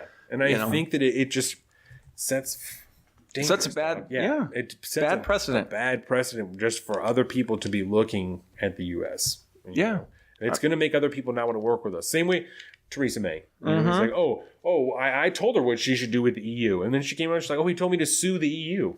Like, he told me that I should sue the EU. And I don't, why would that work in the UK's favor, to sue the EU? That would not work out very well at all. Man. The shit doesn't make any sense. No. He's shitting on people and then he's being fake. And nobody wants to. It's the same thing as high school. This is just big league high school with more money, more power behind it. Nobody wants to kick it with a guy who's fake. Nobody wants to work with a guy who's fake. That's exactly what we're being set up for. What time did we start? I was just looking at this. I think we've been doing. Oh wait, no, that's pre-show. Never mind. 3:20. Okay, no, we're good. We're like an hour and 20 minutes, maybe. Good, perfect. I was like, are we running out of time already? No. So I think there's one more point before we kind of put this to bed. Before I even do that, I do want to list off a few of those policies that Mike Pompeo talked about, because I think it is important to know that there are some good policies that have been put in place about this. He pointed out that NATO. They talked about good shit that happened with NATO too. Oh, they did? Yeah, Senator or Representative Risch. That was one of the things that he did. He outlined positive. When we're talking about good things that have come from that, he outlined positive outcomes of the NATO summit, even though that were widely underreported because they were so focused on how aggressive it was and stuff like that. And they had to do. One of them was like a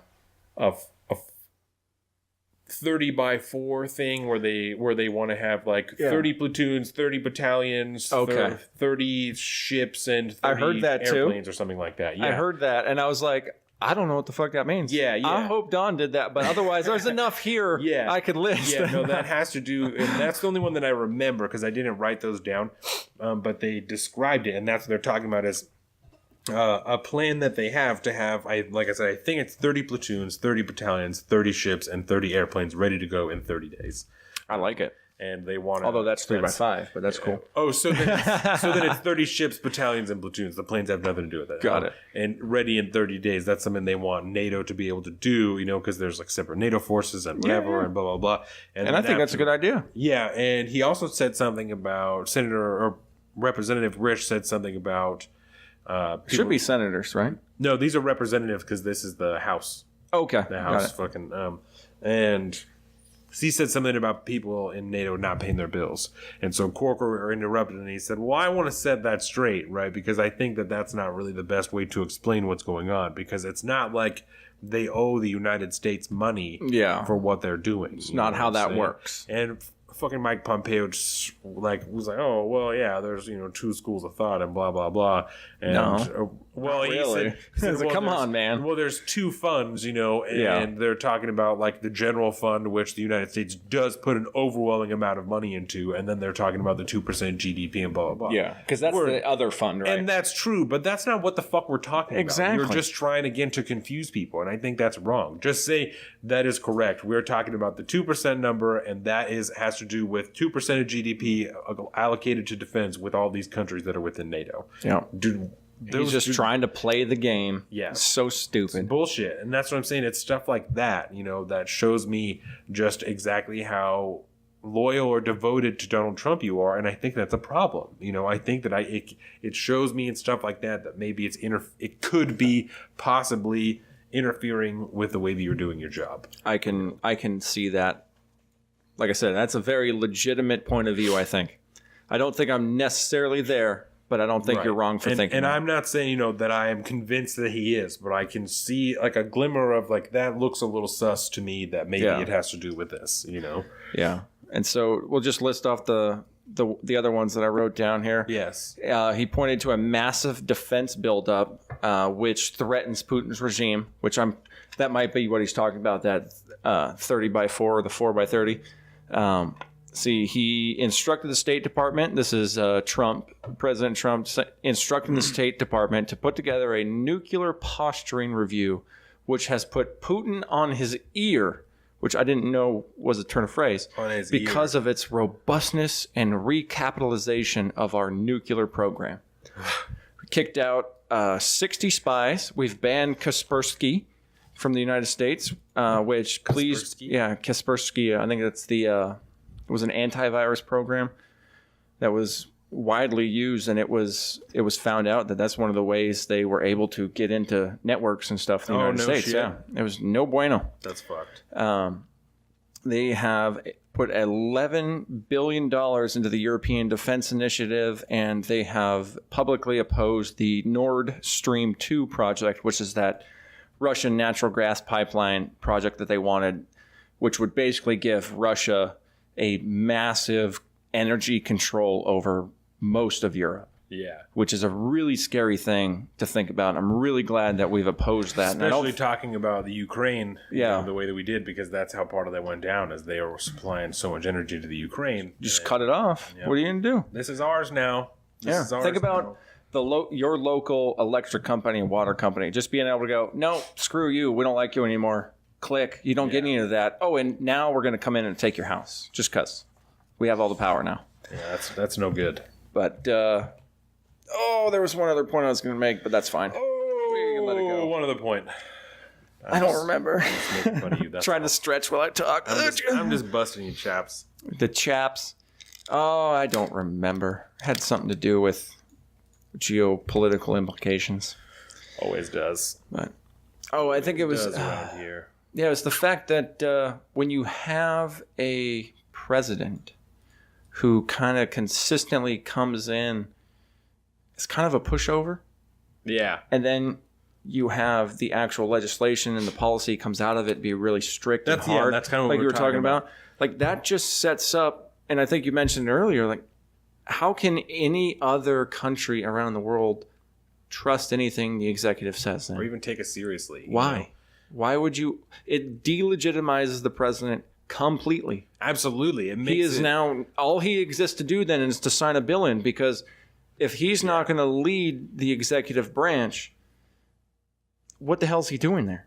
He's supposed to be the figurehead of America at this point, but they're doing whatever they want anyway. Yeah, like, what the fuck are we doing here, people?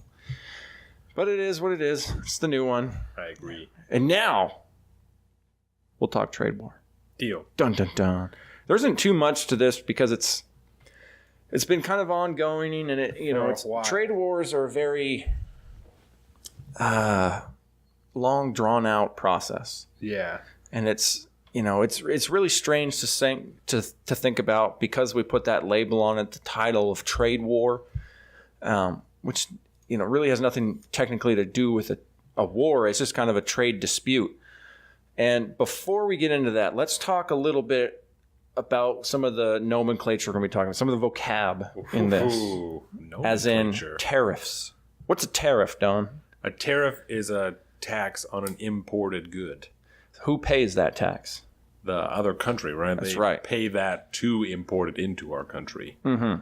And so that's how a lot of states, sorry, not to know, but that's how for a long time a lot of states made their revenue, right? Mm-hmm. It was just with tariffs on things that came into their state. They didn't, like people that when they couldn't collect taxes for whatever, that's how they got all their money. Yeah, back when there was no such thing as an income tax, yeah, which before the 1940s, 30s? Fact check. Fact check. Actually, well, you throw a little 10 cents into this at some point. I'll see if I can pull that up real quick. There you go. So when did income tax start? But I heard something. It must have been on Shapiro at some point talking about when they actually came into play. But the income tax has not been an American standard for very long. No. And before the income tax, how we got tax revenue was mostly from things like tariffs. Whenever a country would want to sell us something, we charge them kind of a fee on all the goods that we import because they're going to make money off of us, so we're going to tax them a little bit. I'm gonna bring that shit in here, you pay me some money. But the problem with the tariff, right, is what's going to happen on the back end of that tariff.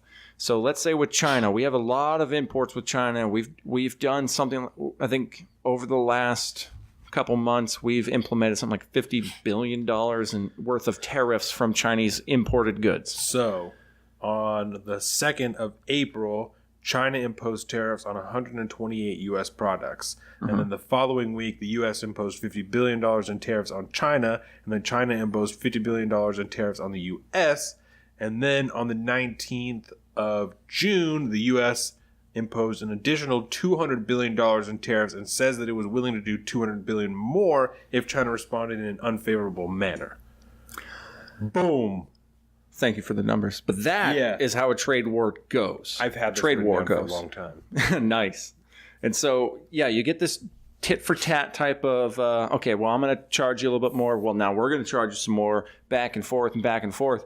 But the problem is the people that actually feel those price differences is the consumer. You mean also like a farmer? Also like a farmer, Don. We'll get to that. So anyways, you get these tariffs set up. So let's say you're going to import $1,000 worth of something from China. They're going to sell us $1,000 worth of product. Well, now we put on a 10% tax to that. So now we're going to have to pay, $1,100. All right. Well, now that thing that cost $1,000 is now coming into the market costing $1,100. And who's going to get that price passed off on? Right. It's going to be the consumer. The consumer now has to pay an extra fucking 10% on some stuff because these two governments can't agree to free trade. And those companies that use those products have to charge more so they can make their nut. Yeah. And so you have to pay more so that the company can make their nut. Yep. So let's say you buy a Chinese car. I don't know what a Chinese car is, but I don't know. I don't know either. Hyundai is a Korean car? Kia is Korean. Kia's Korea. Let's just pretend we have a Chinese car that comes in and costs $20,000. Look up a Chinese car. And then you throw a bunch of tariffs on it, and now that $20,000 car costs $30,000. And now you have to pay that $30,000 because the supplier that you bought the car from had to pay more for it, so he has to pass those costs off to you. And so now, with that base understanding of how a tariff works, what makes you think a tariff is a good idea? I can't find one, right? Yeah. There's no good idea for that. But for whatever reason, President Donald Trump loves tariffs. He thinks they're the greatest thing since sliced bread. He thinks that... Volvo. He thinks that Volvo is Chinese? They make in China. They make them in China. I say Volvo is Swedish. It doesn't look like China makes cars and exports them to the U.S. like Chinese brand cars. Probably we don't not buy those here, but they are companies that make cars in China and then import them back here. Is that funny? Like, I know right off the bat I would not buy a Chinese car. I'm sorry. And when I looked up Chinese cars, it said the 4 big brands of Chinese cars are this, and this, and they're never heard of them. Anything that we buy here. That's funny. Yeah. So, anyways, so the other term let's cover before we really jump into this is a trade deficit. Don, do you know what a trade deficit is? A trade deficit, we talked about this before. I think so, yeah. A trade deficit has to do with how much money of like things I purchased from you that year. Like if I'm a country and you're a country and I buy shit from you, but you buy less stuff from me, then I have a trade deficit with you because I've bought more things from you. Yeah. And so obviously then the only choice is to go ahead and just tariff the hell out of you so that we can make up that difference, right? Right. That doesn't make any sense whatsoever. It doesn't have anything to do with our GDP. I mean, because if we're making money afterwards, it doesn't matter where the product's coming from or anything like that. It doesn't matter at all. Yeah. The only difference between having an untariffed free trade and a tariffed free trade is that shit just costs less. Right. Because the government's not getting their cut as much as they would just from the normal income tax and the regular sales tax and all the other taxes that we have. So, trade deficits, we'll do the old Ben Shapiro analogy because I think it's really perfect and simple for everybody to pick up. You go to the grocery store and you buy groceries. You spend $100 on groceries for your family. You know now you have a trade deficit with your grocery store for $100. Yeah. They didn't buy $100 worth of stuff from you. And so now you have a trade deficit with them. The only thing is you got something out of that trade deficit. And because America doesn't manufacture things like we used to, we have to import a lot of consumables. Right. Hence, we have trade deficits all over the world. And if we were to become another manufacturing, hub, we could probably level out some of those things. But for whatever reason, we don't do that. The manufacturing in the U.S. is very, very limited. Costs money. Yeah, it costs money, and it's regulated to hell, which I think has driven a lot of manufacturing out of the country. Like the automobile industry is it's a perfect example of that. Yeah, I don't know. I would have to look at the regulations before I agreed with that because, like, if they're fucking safety regulations, I'm in favor of safety if it keeps people from dying, but... That's true. But I don't know. So that it depends on the, Yeah, but it depends on why. Right. I'm not one to be automatically against, too much regulation because I'd like to try and assume that the rule was put there for some type of reason. Yeah. They're not always. We'll give them the benefit of the doubt. Right. That's right. I try, I have a really bad habit of saying, no, fuck the government, no regulation, and cap all the... Never mind. I'm just joking. So anyways, to bring this whole trade talk into flourishing here, bring it up to a contemporary issue.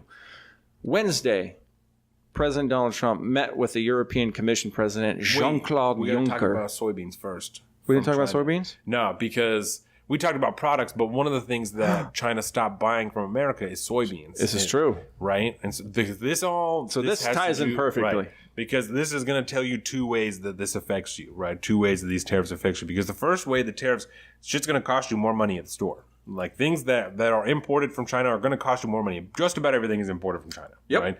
Right? Second of all, right, one of the things that they stopped buying from us largely was soybeans. And they're like, our number one exporter of soybeans is to China, right? So now we have all these soybeans that aren't worth dick that all these farmers have grown, right? Mm-hmm. And so now they, a $12 billion, I don't know the deal. I think, I think that it's 12. I will fact check that, but I am pretty sure that it is $12 billion of soybean exports. Nope. The amount of money that is going to give to the farmers. I just a subsidy of 12 point something billion dollars. Yeah. And there's another name for it too. That like you would call it, like they called it that when it had to do with the banks, right? Not a bailout, but another thing that is like a subsidy, but has a slightly different name. It doesn't particularly matter, but that was the word that I really wanted to use. So because we have all these farmers now that have soybeans that aren't worth any money, they have had to pass $12 billion worth of money to go into the farmers to pay people who are being affected by the tariffs. And that money has to come from somewhere, and it's not going to be Congress is not happy about it. So, it's going to be really hard for that money to get passed through just on a budget, and so I don't know where that money's going to come from, but it's already been pledged to do it. So I don't know exactly where that's going to come from. Yeah. But, I was trying to find the word that you were looking for, but it's a kind of play off the old Depression era FDR Agricultural Adjustment Act, in which, this was a point at which, you had people starving all across America, but due to, problems in trade again, we had massive amount of food that was not able to go to market due to the fact that we can't export it, and for whatever reason we can't sell it off to within the country. And so back in the mid and late 30s, I mean, you had farmers burning what is essentially what would become food for the Americans because we couldn't export it and make money off it.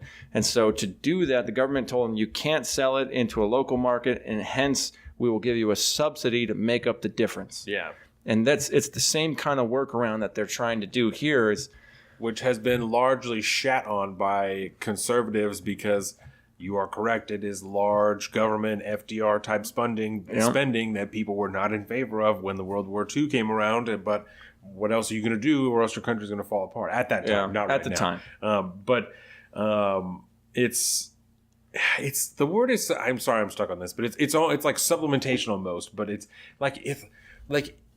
I feel like though it's mostly used with companies, right? If you're trying to save a company, you like smash a bunch of money into it. But I just cannot remember what the fuck the word is. Yeah, it's like an investment from the government. Yes. Yeah. And it technically wouldn't be a subsidy then, but it's something.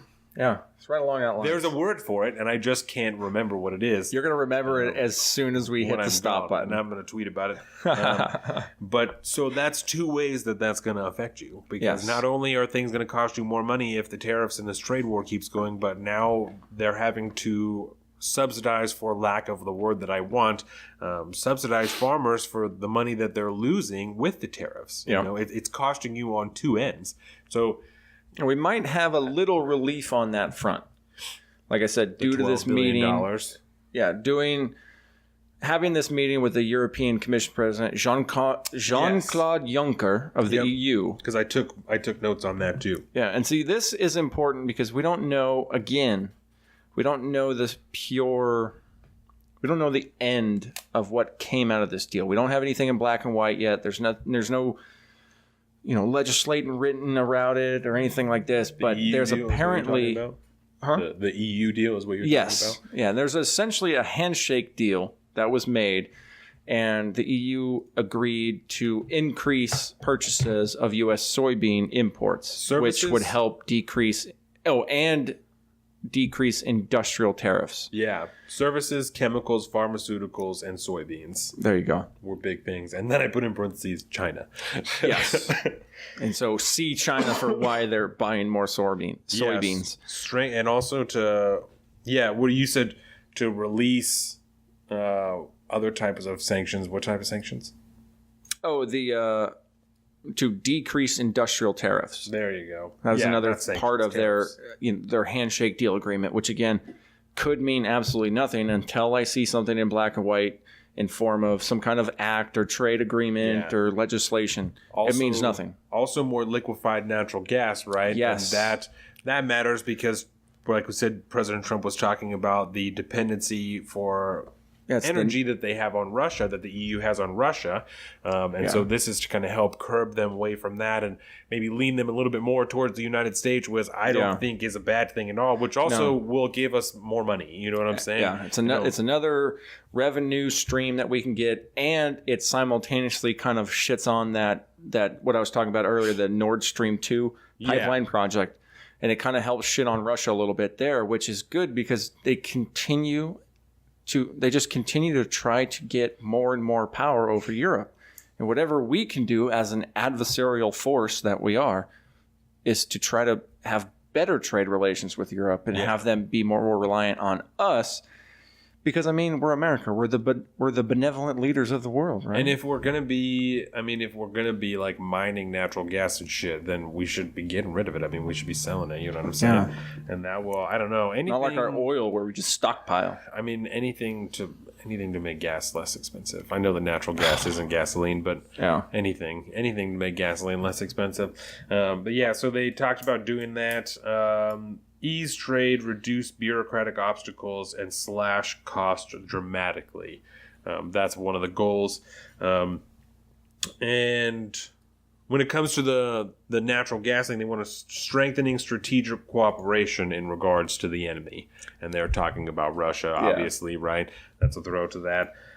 They said that they were going to look to protect companies when they're talking about trade with other places, and they said specifically intellectual property theft, forced technology transfers, and those are things that China is like infamous for. Forcing people to taking people's things. They're like the number one country in corporate espionage, like in the world, stealing company secrets and doing shit like that. They force people to like do copyrights and shit like that in China. Instead, they have a weird copyright deal where like Americans can't have copyrights there or some shit like that. Super strange. So they do a lot of shit like that just fucks people out of inventions and stuff that they make there. Yeah, that's how they've become the powerhouse that they are today over such a short period of time. They've exploded, and it's because of industrial and technological espionage. It's not like governmental spying. It's almost even worse than that. But at the same time, maybe it would spread prosperity throughout the world a little bit better. It might be a little bit better, but it also might be one of those double-edged swords that now another adversarial power has just become much more stronger on the global scale.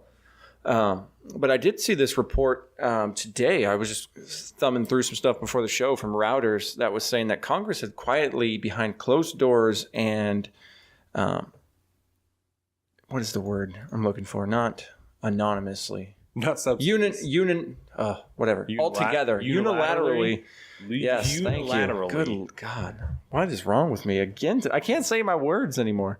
You always pick tough ones. Yeah, right. I try to sound like I have a better vocabulary than I do. That's actually not true. I just try to use more and more, bigger, more precise diverse words. Language. Yeah, I try to grow my vocabulary, which means you got to try and fail a lot. Yeah.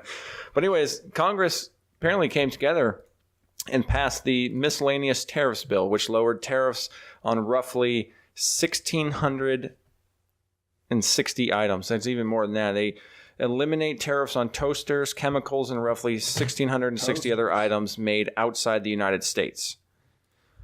And so that's good. So it looks like Congress actually tried to take some action on there, and they voted unilaterally. There you go, baby. Boom. There you go. On that, and I guess they got that passed. So we'll have to... I think that just happened a couple days ago, so we'll just kind of have to see how that plays out. Yeah. And hopefully that could help ease some tension, because why the President of the United States has power over trade as directly as he does is disgusting. Not good. No, it's not good. That's why we have this perception that the President goes out there and says a bunch of stuff, and then the Congress and the rest of us just do other stuff. We actually pass, other kind of opposing legislation sometimes. Yeah. But that's kind of where I'm at on the trade war. That's kind of the most up-to-date stuff I've heard. You were talking about the handshake deal, and he said, this is a quote, "While we're working on this, we will not go against the spirit of this agreement unless either party terminates the negotiation." Beautiful. So that's what they said, that they're just going to go by what they outlined here until they have something written out, and then they'll figure sign it out. it, and they'll go there, and everything will be cool as long as everybody plays by the rules. I like it. So, but, like we said, that doesn't necessarily mean that that's exactly what's going to happen when it comes to the policy that comes out, which can be confusing for everybody, especially when we're doing large fucking trade deals like this, that's dangerous. So yeah, because I think a lot of this goes back to when Trump first got in the office, it was the whole, dismantling the PPP or the TPP. Trans-Pacific Partnership. It's the TPP. Thank you. The PPP. The PPP.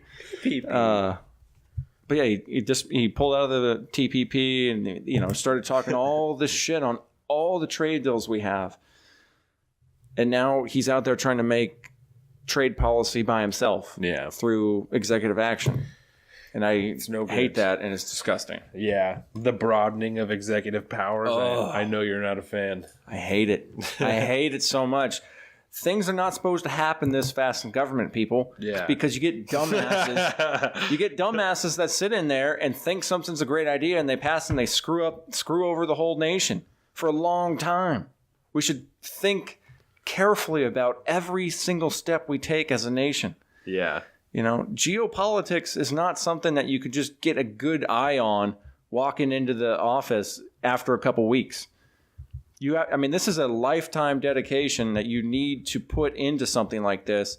And you have to have advisors that are as dedicated, more dedicated than anyone else on the globe into learning the ins and outs and all the details of all these intimate relationships between nations. And the minute you get in there, it's like, oh, well, this is bullshit. We got to pull the plug on this. This is a bad deal. That's a bad deal. You're a bad deal, man. You're a bad deal. This.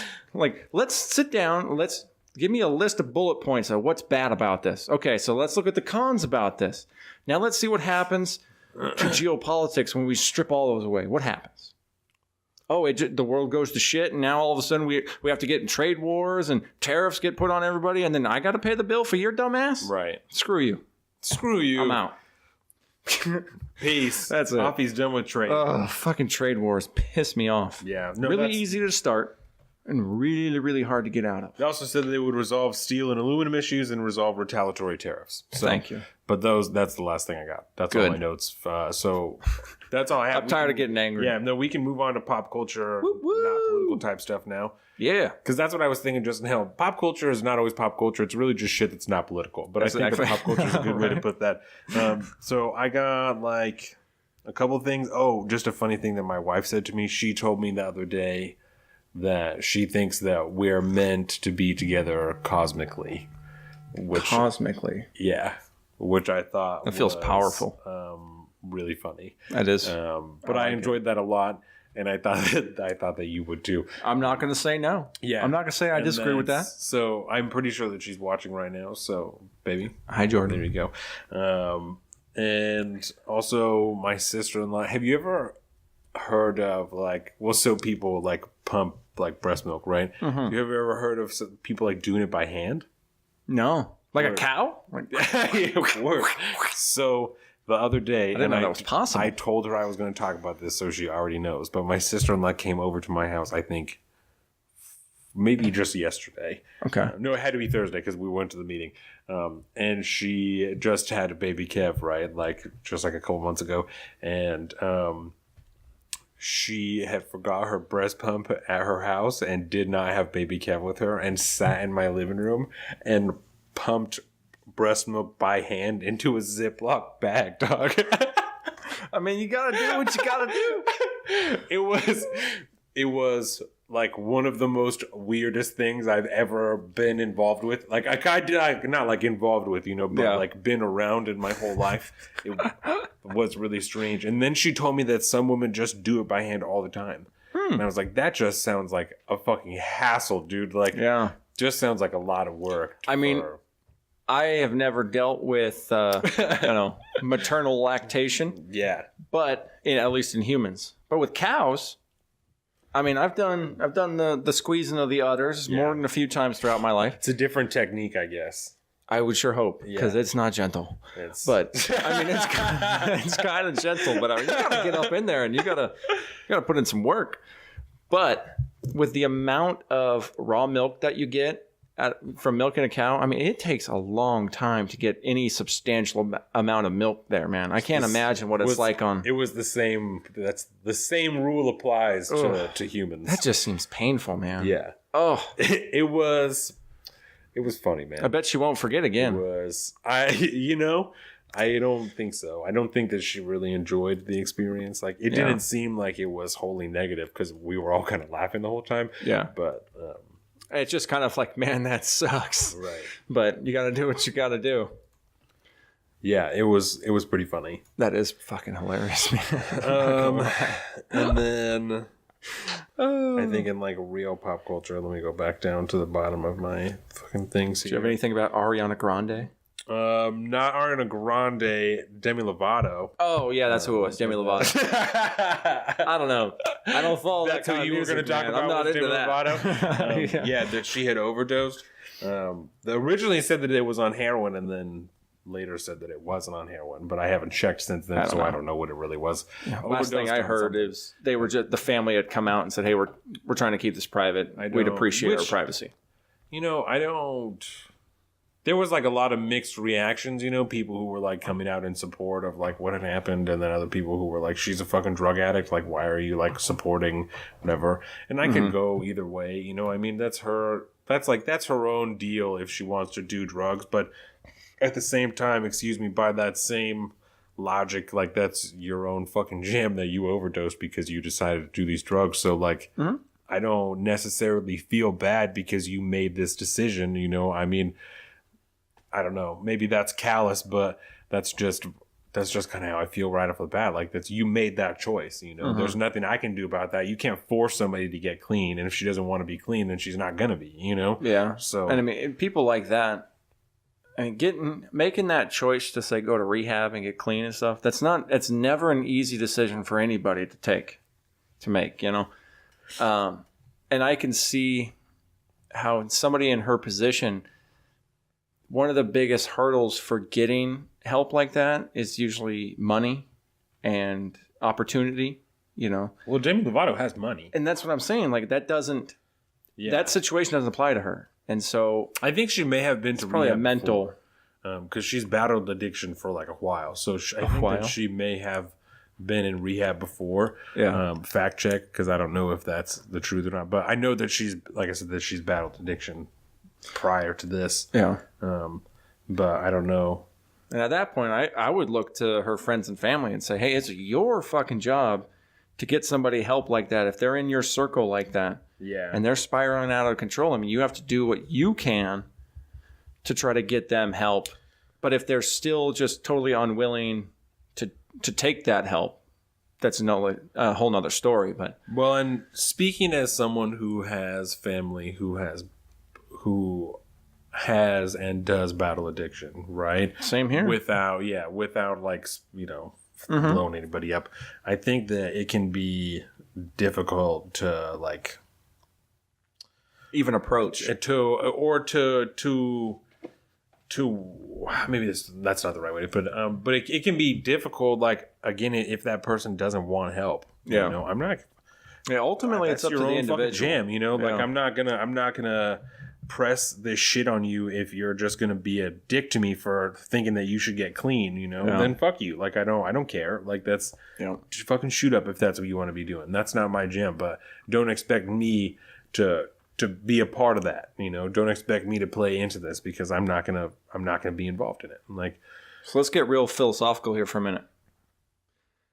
Most of the addiction talk that we usually focus on in society is things like heroin and those hardcore, you know, very destructive drugs and stuff like that. But what about things like, I mean, alcohol's number one. I mean, that's probably the number one most addictive substance on the planet. I would probably say, for sure. Yeah. But what about stuff like caffeine and nicotine? Yeah. Nicotine is another one. My wife hassles me all the time for my nicotine addiction. Yeah. And it is what it is, and I understand it, and I know she doesn't like it. But this is one of those things where if I'm not willing to, you know, be like, well, I'll just quit next week, or I'll quit, you know, right now I'm not ready to quit. And I can understand that coming from, you know, an addiction that isn't necessarily killing me. Yeah. I mean, you never know. I guess the science is still kind of out on some of it. But not necessarily. You know, because I don't smoke cigarettes anymore. Especially, which is massive. But tobacco salts or whatever. I mean, this is about as pure nicotine as you can get. Yeah. Just crystallized nicotine from a tobacco leaf. Right. There's no smoking process. There's no nothing. There's no additives. It's just, I think there's like some peppermint crystals in there too. But I mean, it's still an addiction. And like if I run out of my supply, which happens from time to time, you know, you go 24 hours. I mean, I can go without it. It's just, I'm going to be in a really shitty mood. I'm going to be angry and I'm not going to sleep for about 2 weeks, and then it's all fine again. The cravings never go away, but still, you know, you don't need it. You don't feel like that need all the time anymore. Right. But how does that compare to like a heroin addiction? What do you mean? In like your mind? You know, like an illicit drug addiction versus an addiction to things that are legal. I mean, I feel this same type of way about it. That, I mean, you know, I'm not going to support your habit. Like, I don't, you know, because this is not something that is actively lethal to your health, like you said. I don't, because you have a vested interest in my health now. I don't have a problem, you know, like with being a part of like you doing that. I wouldn't I wouldn't stay buying this shit for you if you didn't have the money, but you were like, every time I saw you, you were like, hey, will you buy me a can of those fucking things? You know, hey, will you buy me a can of those fucking things? Because you didn't have the money. I wouldn't do that because that's not my fucking problem that you're addicted to this shit. Like, and I would do the same thing with somebody that, hey, you know, can I get $10 so I can go buy a fucking pint down at the store? You know, no, that's not my fucking deal that you want to go and get drunk. Like, that's not my shit, you know? I feel the same way, but when it comes to methamphetamines, heroin, I mean, meth is a big thing around here, you know, that, that's not my jam. Like, that's not, you know, I don't have nothing to do with that. Like, that's, so meth, to kind of pivot off of that, were you done talking about addiction? Yeah, I think so. Just that I don't think that I don't know. I just don't think it's that big of a deal, you know. Yeah. Not that her life is not that big of a deal. That's not what I'm saying, but just the whole thing I think is kind of overblown with people pouring out in such support. And there was somebody who lives in my town, I don't remember who it was, that it came up on like my Twitter feed that said something like you guys care more about like a celebrity overdose than like people in your own town that are overdosing every day, you know. They're not wrong. It's true, you know, and that's why I don't think that this matters, because she's famous. Like, I don't know. Like, what if I got 6 family members? I don't, but like, what if I got 6 family members that have died from a drug overdose? Like, why does that not matter? But this matters because she's famous, you know? Yeah. You know, her family doesn't even want anybody to be talking about it, but for some reason, this is a huge fucking deal, you know? Yeah, it's at that fucking weird paradox of celebrity. Yeah. I don't get it. But yeah, not to shit on somebody going through an OD and addictive situation, but I just don't really care. That's why, because I saw that on Philip DeFranco the other day, talked about it. Yeah. And I think that was semi his kind of view too, but it's just not my shit. It's just not, I don't care. Doesn't I don't care. have nothing to do with me. Yeah. You know, if it's somebody that I care about, I'll, you know, look into it. You know, if you started boozing real hard, I'd be like, bro, we need to talk. You got to be chilling. That's different. Yeah. But when it's some random celebrity, honestly, I don't really care. Like, it sucks. Especially if you're a big fan of theirs, and you know, what if they die and, you know, like Robin Williams? I don't think that was an addiction scenario, but that was like a celebrity death that kind of affected me, or a Bourdain situation. Like, when all of a sudden somebody does something in their life to end their life, or to put their life in jeopardy, like get addicted to hardcore drugs or something like that, that has the possibility of taking them out of the game, and now you as a consumer of their entertainment or whatever now don't have anymore. I could see how you can be kind of pissed off about it or want to support them or something, but at the end of the day, it doesn't really matter. Right. Because they're not in your life really at all. And there's nothing wrong with, like, you know, like you said, if it is somebody that you like, there's nothing wrong with, you know, sending out a tweet and just being like, yo, fucking prayers for Demi or whatever. Like, it doesn't matter. But I don't think that should be more important to you than the things that are happening right in front of you, you know. And as unfortunate as it might be to hear, like, that tweet of support that you sent out probably isn't going to change anything. They're probably not even going to see it, man. Not unless you're one of them blue check mark people. If it makes you feel good, that's all right. Yeah. Screw it. Just do you know. Outpour of good faith to everyone. Why not? Yeah. Do you have more pop culture? So much. Now, I just had one big one I want to hit. Facebook is losing money. Yeah. I mean, not quite. But they're starting to lose money. The big thing is they didn't meet their earning projections for last quarter. Yeah. For the quarter ending in June. That's what it was. And it doesn't mean anything necessarily. Their stock price kind of took a huge hit. The overall market value of Facebook shed $130 billion in market value. And that's not even that much. Yeah. For them. But, I mean, it's hard to hurt. It's weird to think about $130 billion in market value lost over 2 days. Mark Zuckerberg himself lost $16.8 billion in net worth value, which dropped him down from the 3rd richest man on the planet to the 6th. Ouch. Oh, no. Oh, no. But the loss itself, the $130 billion loss in market value, is 3 times the total value of Ford Motor Company.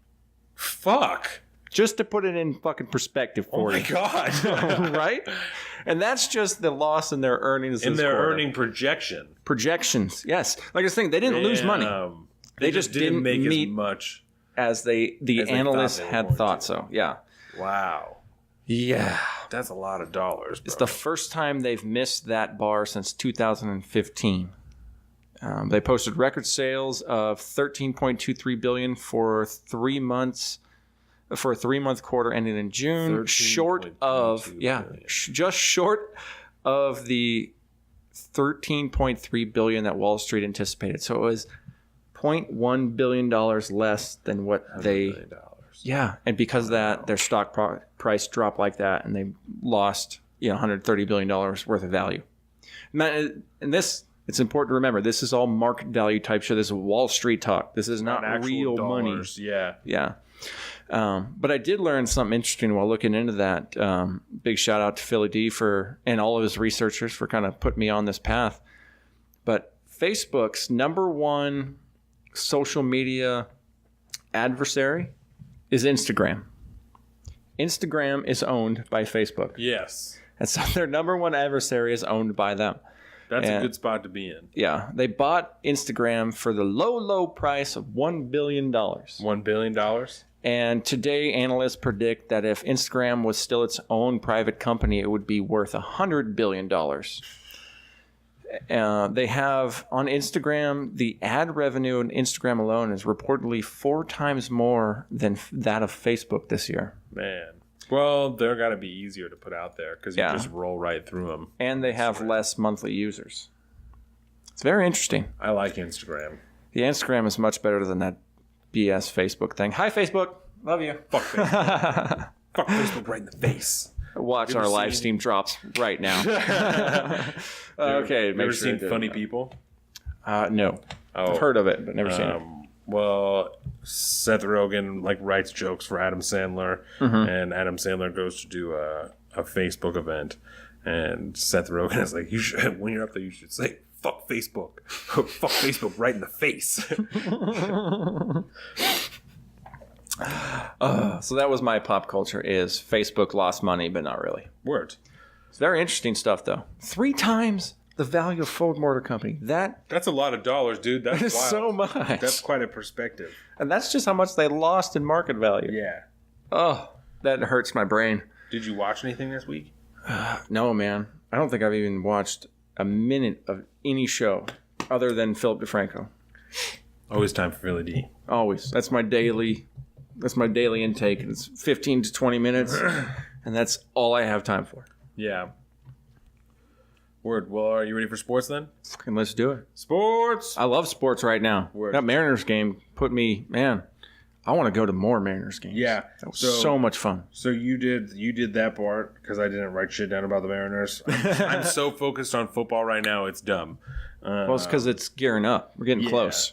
Like I said, we got the draft, the draft day picked out. Shit's cracking. I'm going to order the draft kit on Wednesday. And everything is going to be 26? Yep, 26. Nice. Yep, yeah, I'm going to order the draft kit this week, and everything's going to be here, and it's going to be sick nasty. Get the big board again? Yep. Oh, it's going to be sweet. Yep. So we'll go with the LaShawn McCoy update first. Nothing's really happened. He's been up at training camp and everything. Okay. It says that he feels confident that he's going to play in the season and it's not scared that anything's going to happen. It's, the coaches and the GM seem like they're confident that he's going to be there. So it doesn't, so far, it doesn't look like anything is really coming of him being involved in what happened at his house. We talked about it in the episodes before. If you guys want to look at that, you can go to the sports parts of the episodes before. Saquon Barkley. Wait, we didn't do a sports last week. We did a special sports last week. Yeah, and that'll be up soon. Because I got it ready. I just haven't put it up there yet. Because we never talked about putting it up. Anyway. Yeah, we ran out. We went really long last week. So Dawn and Morgan did a separate sports show, which we're going to throw up here in a couple days, probably. Yeah. Anytime. Yeah. Same day I put up my fucking blog post. But we did talk about it the week before that. That Saquon Barkley He's the rookie running back for the Giants. He said that he wasn't going to show up to camp unless he got his rookie contract. And so he signed a contract, 4 years, $31.2 million, fully guaranteed. Nice. He's getting all the dollars, which all is good. The dollars. Even if he gets hurt first day? I believe so, yeah. I think that's how that works, right? All that guaranteed fully money. Guaranteed, yeah. Julio Jones, which I'm pretty sure that he signed a contract that I just think that I didn't write down. But when I wrote this down, Julio said that he wasn't going to show up to training camp unless they looked at his contract. And I'll have to fact check that on Tuesday, see what the updates are from that, because I think there was something more to that. Todd Gurley, who was the running back for the Rams, he signed... Yeah, I'm just going to put this over here so I can face the microphone. Todd Gurley signed a 4-year, $60 million contract extension with the Rams. He's going to be there for a while. The Jets rookie quarterback Sam Darnold said that he isn't going to show up to camp until he gets a rookie deal. And I don't think that anything has come of that yet. Man, everybody's holding out. Yeah. Earl Thomas, right? Free safety, Earl Thomas in Seattle. He said that he was done with Seattle. He said that he was willing to put his house up on the market.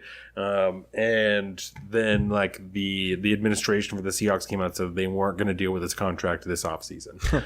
So that sucks. And, I mean, I don't know. Everybody has all kinds of different opinions. I don't like this. You know, I don't like the idea of everybody from the Legion of Boom being gone pretty much. Yeah. Excuse me, but we don't need this. You know, I mean, not at a time when we're trying to like get the team focused, get shit going. No, man. You know, we don't need shit like this here. All I love this crap Earl Thomas, is such a distraction. You know, I love Earl Thomas, but don't need this shit. And I mean, we couldn't get.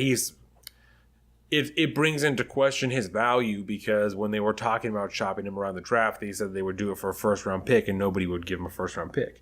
They were talking about 2 seconds, and nobody would give him 2 seconds.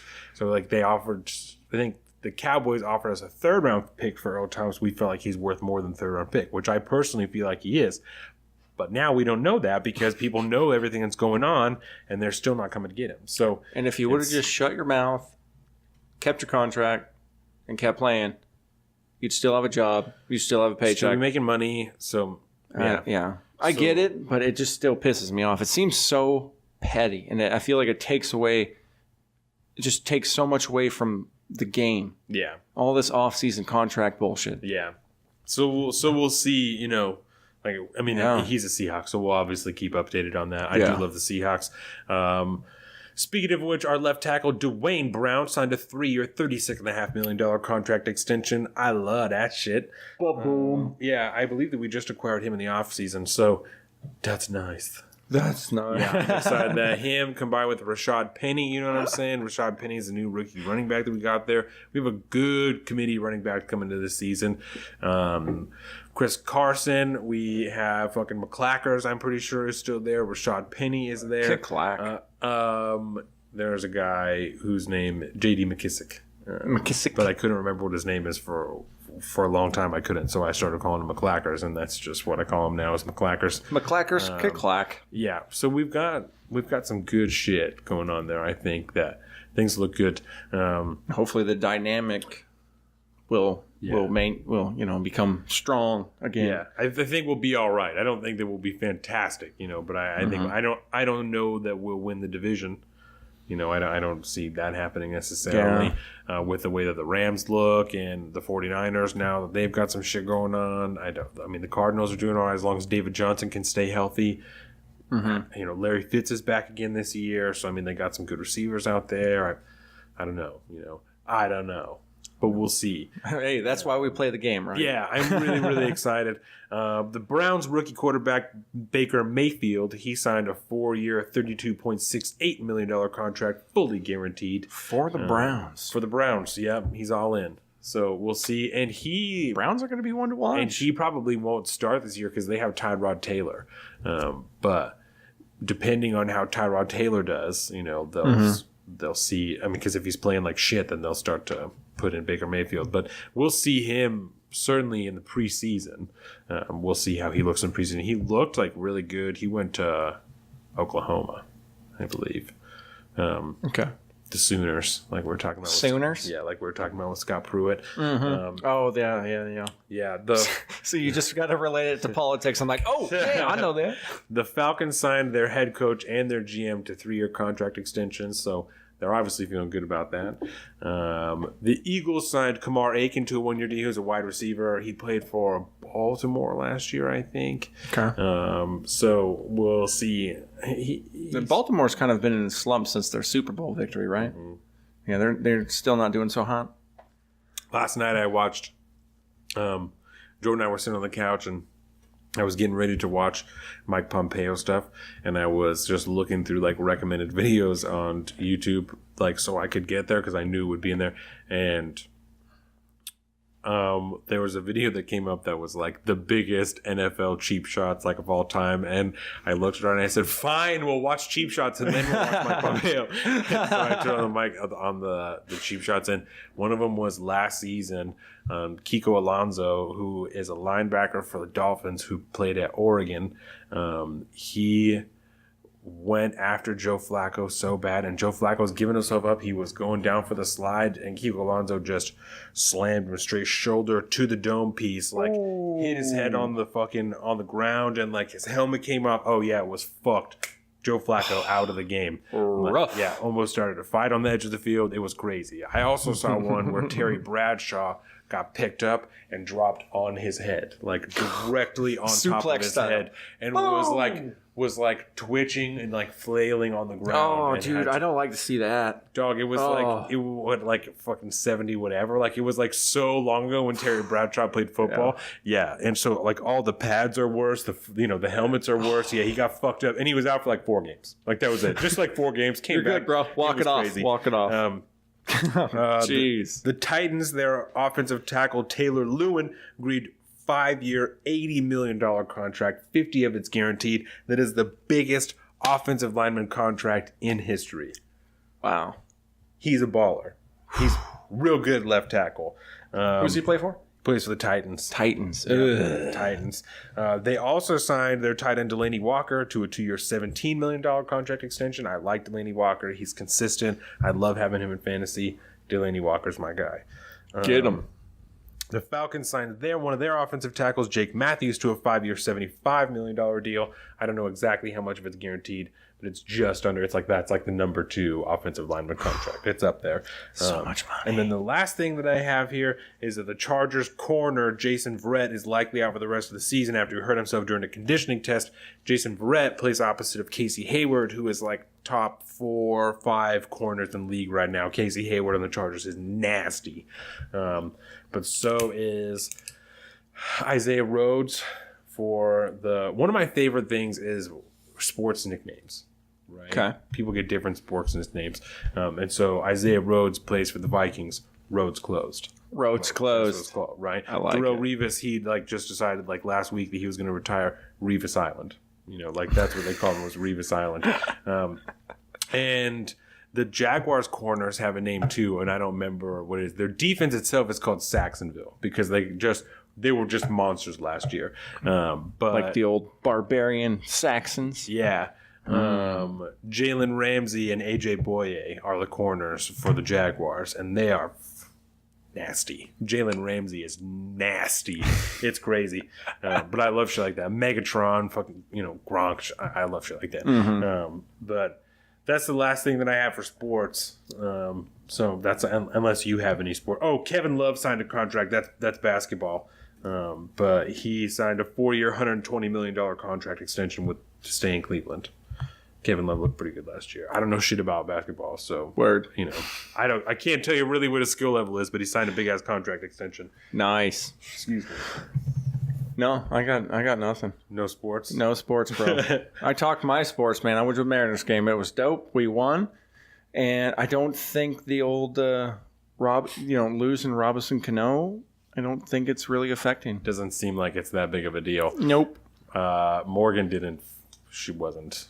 Yeah, I was listening to that your guys' little show that you guys did. It makes sense to me. Salt of the sports, motherfucker. Salt of the sports. Yeah. Salty sports. Yeah. It'll come out, like tomorrow, probably, maybe tonight if I go home. Word. See what's up. Oh, got the fish eggs in the mail, dog. Oh, you got your fish Got eggs. the fish eggs in the mail. I tried. We talked about the fish eggs on here, right? Yeah, Okay. yeah. I tried one. It was disgusting.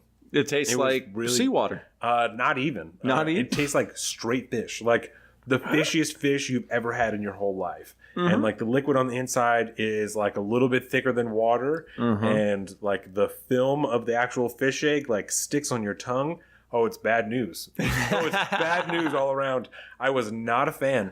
And I told Jordan that it's definitely an acquired taste. It's too expensive for me to continue to eat it with her. Like the fish eggs they're just expensive. So but they came like overnight, like in a box with dry ice. So they were like frozen in jars. And you just put one in the fridge, one in the freezer. Nice. Like 2 6-ounce jars. And they were like, I think it was like $70. So it's not super expensive, but it's not fucking cheap. You know what I'm that's saying? not cheap at all. Yeah. But I mean, I guess as a supplement to your diet like that, that's I think doable, especially for a short period of time. You know, a finite amount of time. Right. You can get through that and just get all the benefits and just hey, as soon as that baby's born, no more fish eggs, bro. Yeah, we won't be doing it like Rhonda Patrick said during her 3rd trimester. She did the fish eggs every single day, and so we won't be doing that because that's really expensive. Because she also you can buy like a tray that's just over 2 pounds, and that's like $130. Dude, for like a tray that's like 4 little individual things that you can just like cut off and like thaw one at a time. But it's not super cheap, you know? Nope. So I told her, like, it's too expensive for me to eat it with you all the time, but I certainly will try it so I know what you're doing, like, for the baby. I wasn't a huge fan. They're pretty large, too, you know? Like, they're not small. They're bigger than, like, an airsoft BB. Like, probably, like, 2 of those.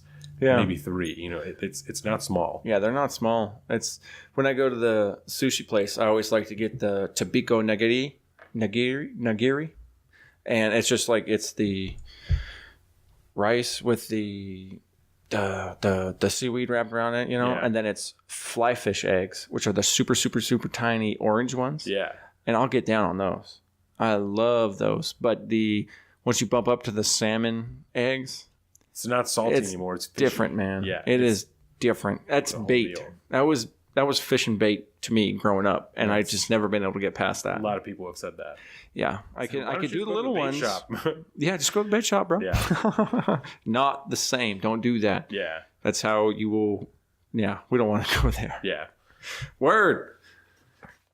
Well, I think with that, I mean, all right. Well, I got nothing else. Yeah. Well, I'll give you a long one because I gave you a short one last week and it threw everybody off. I did not get that at all. I totally missed it. I think which was funnier than the actual line was just me not getting it. Yeah.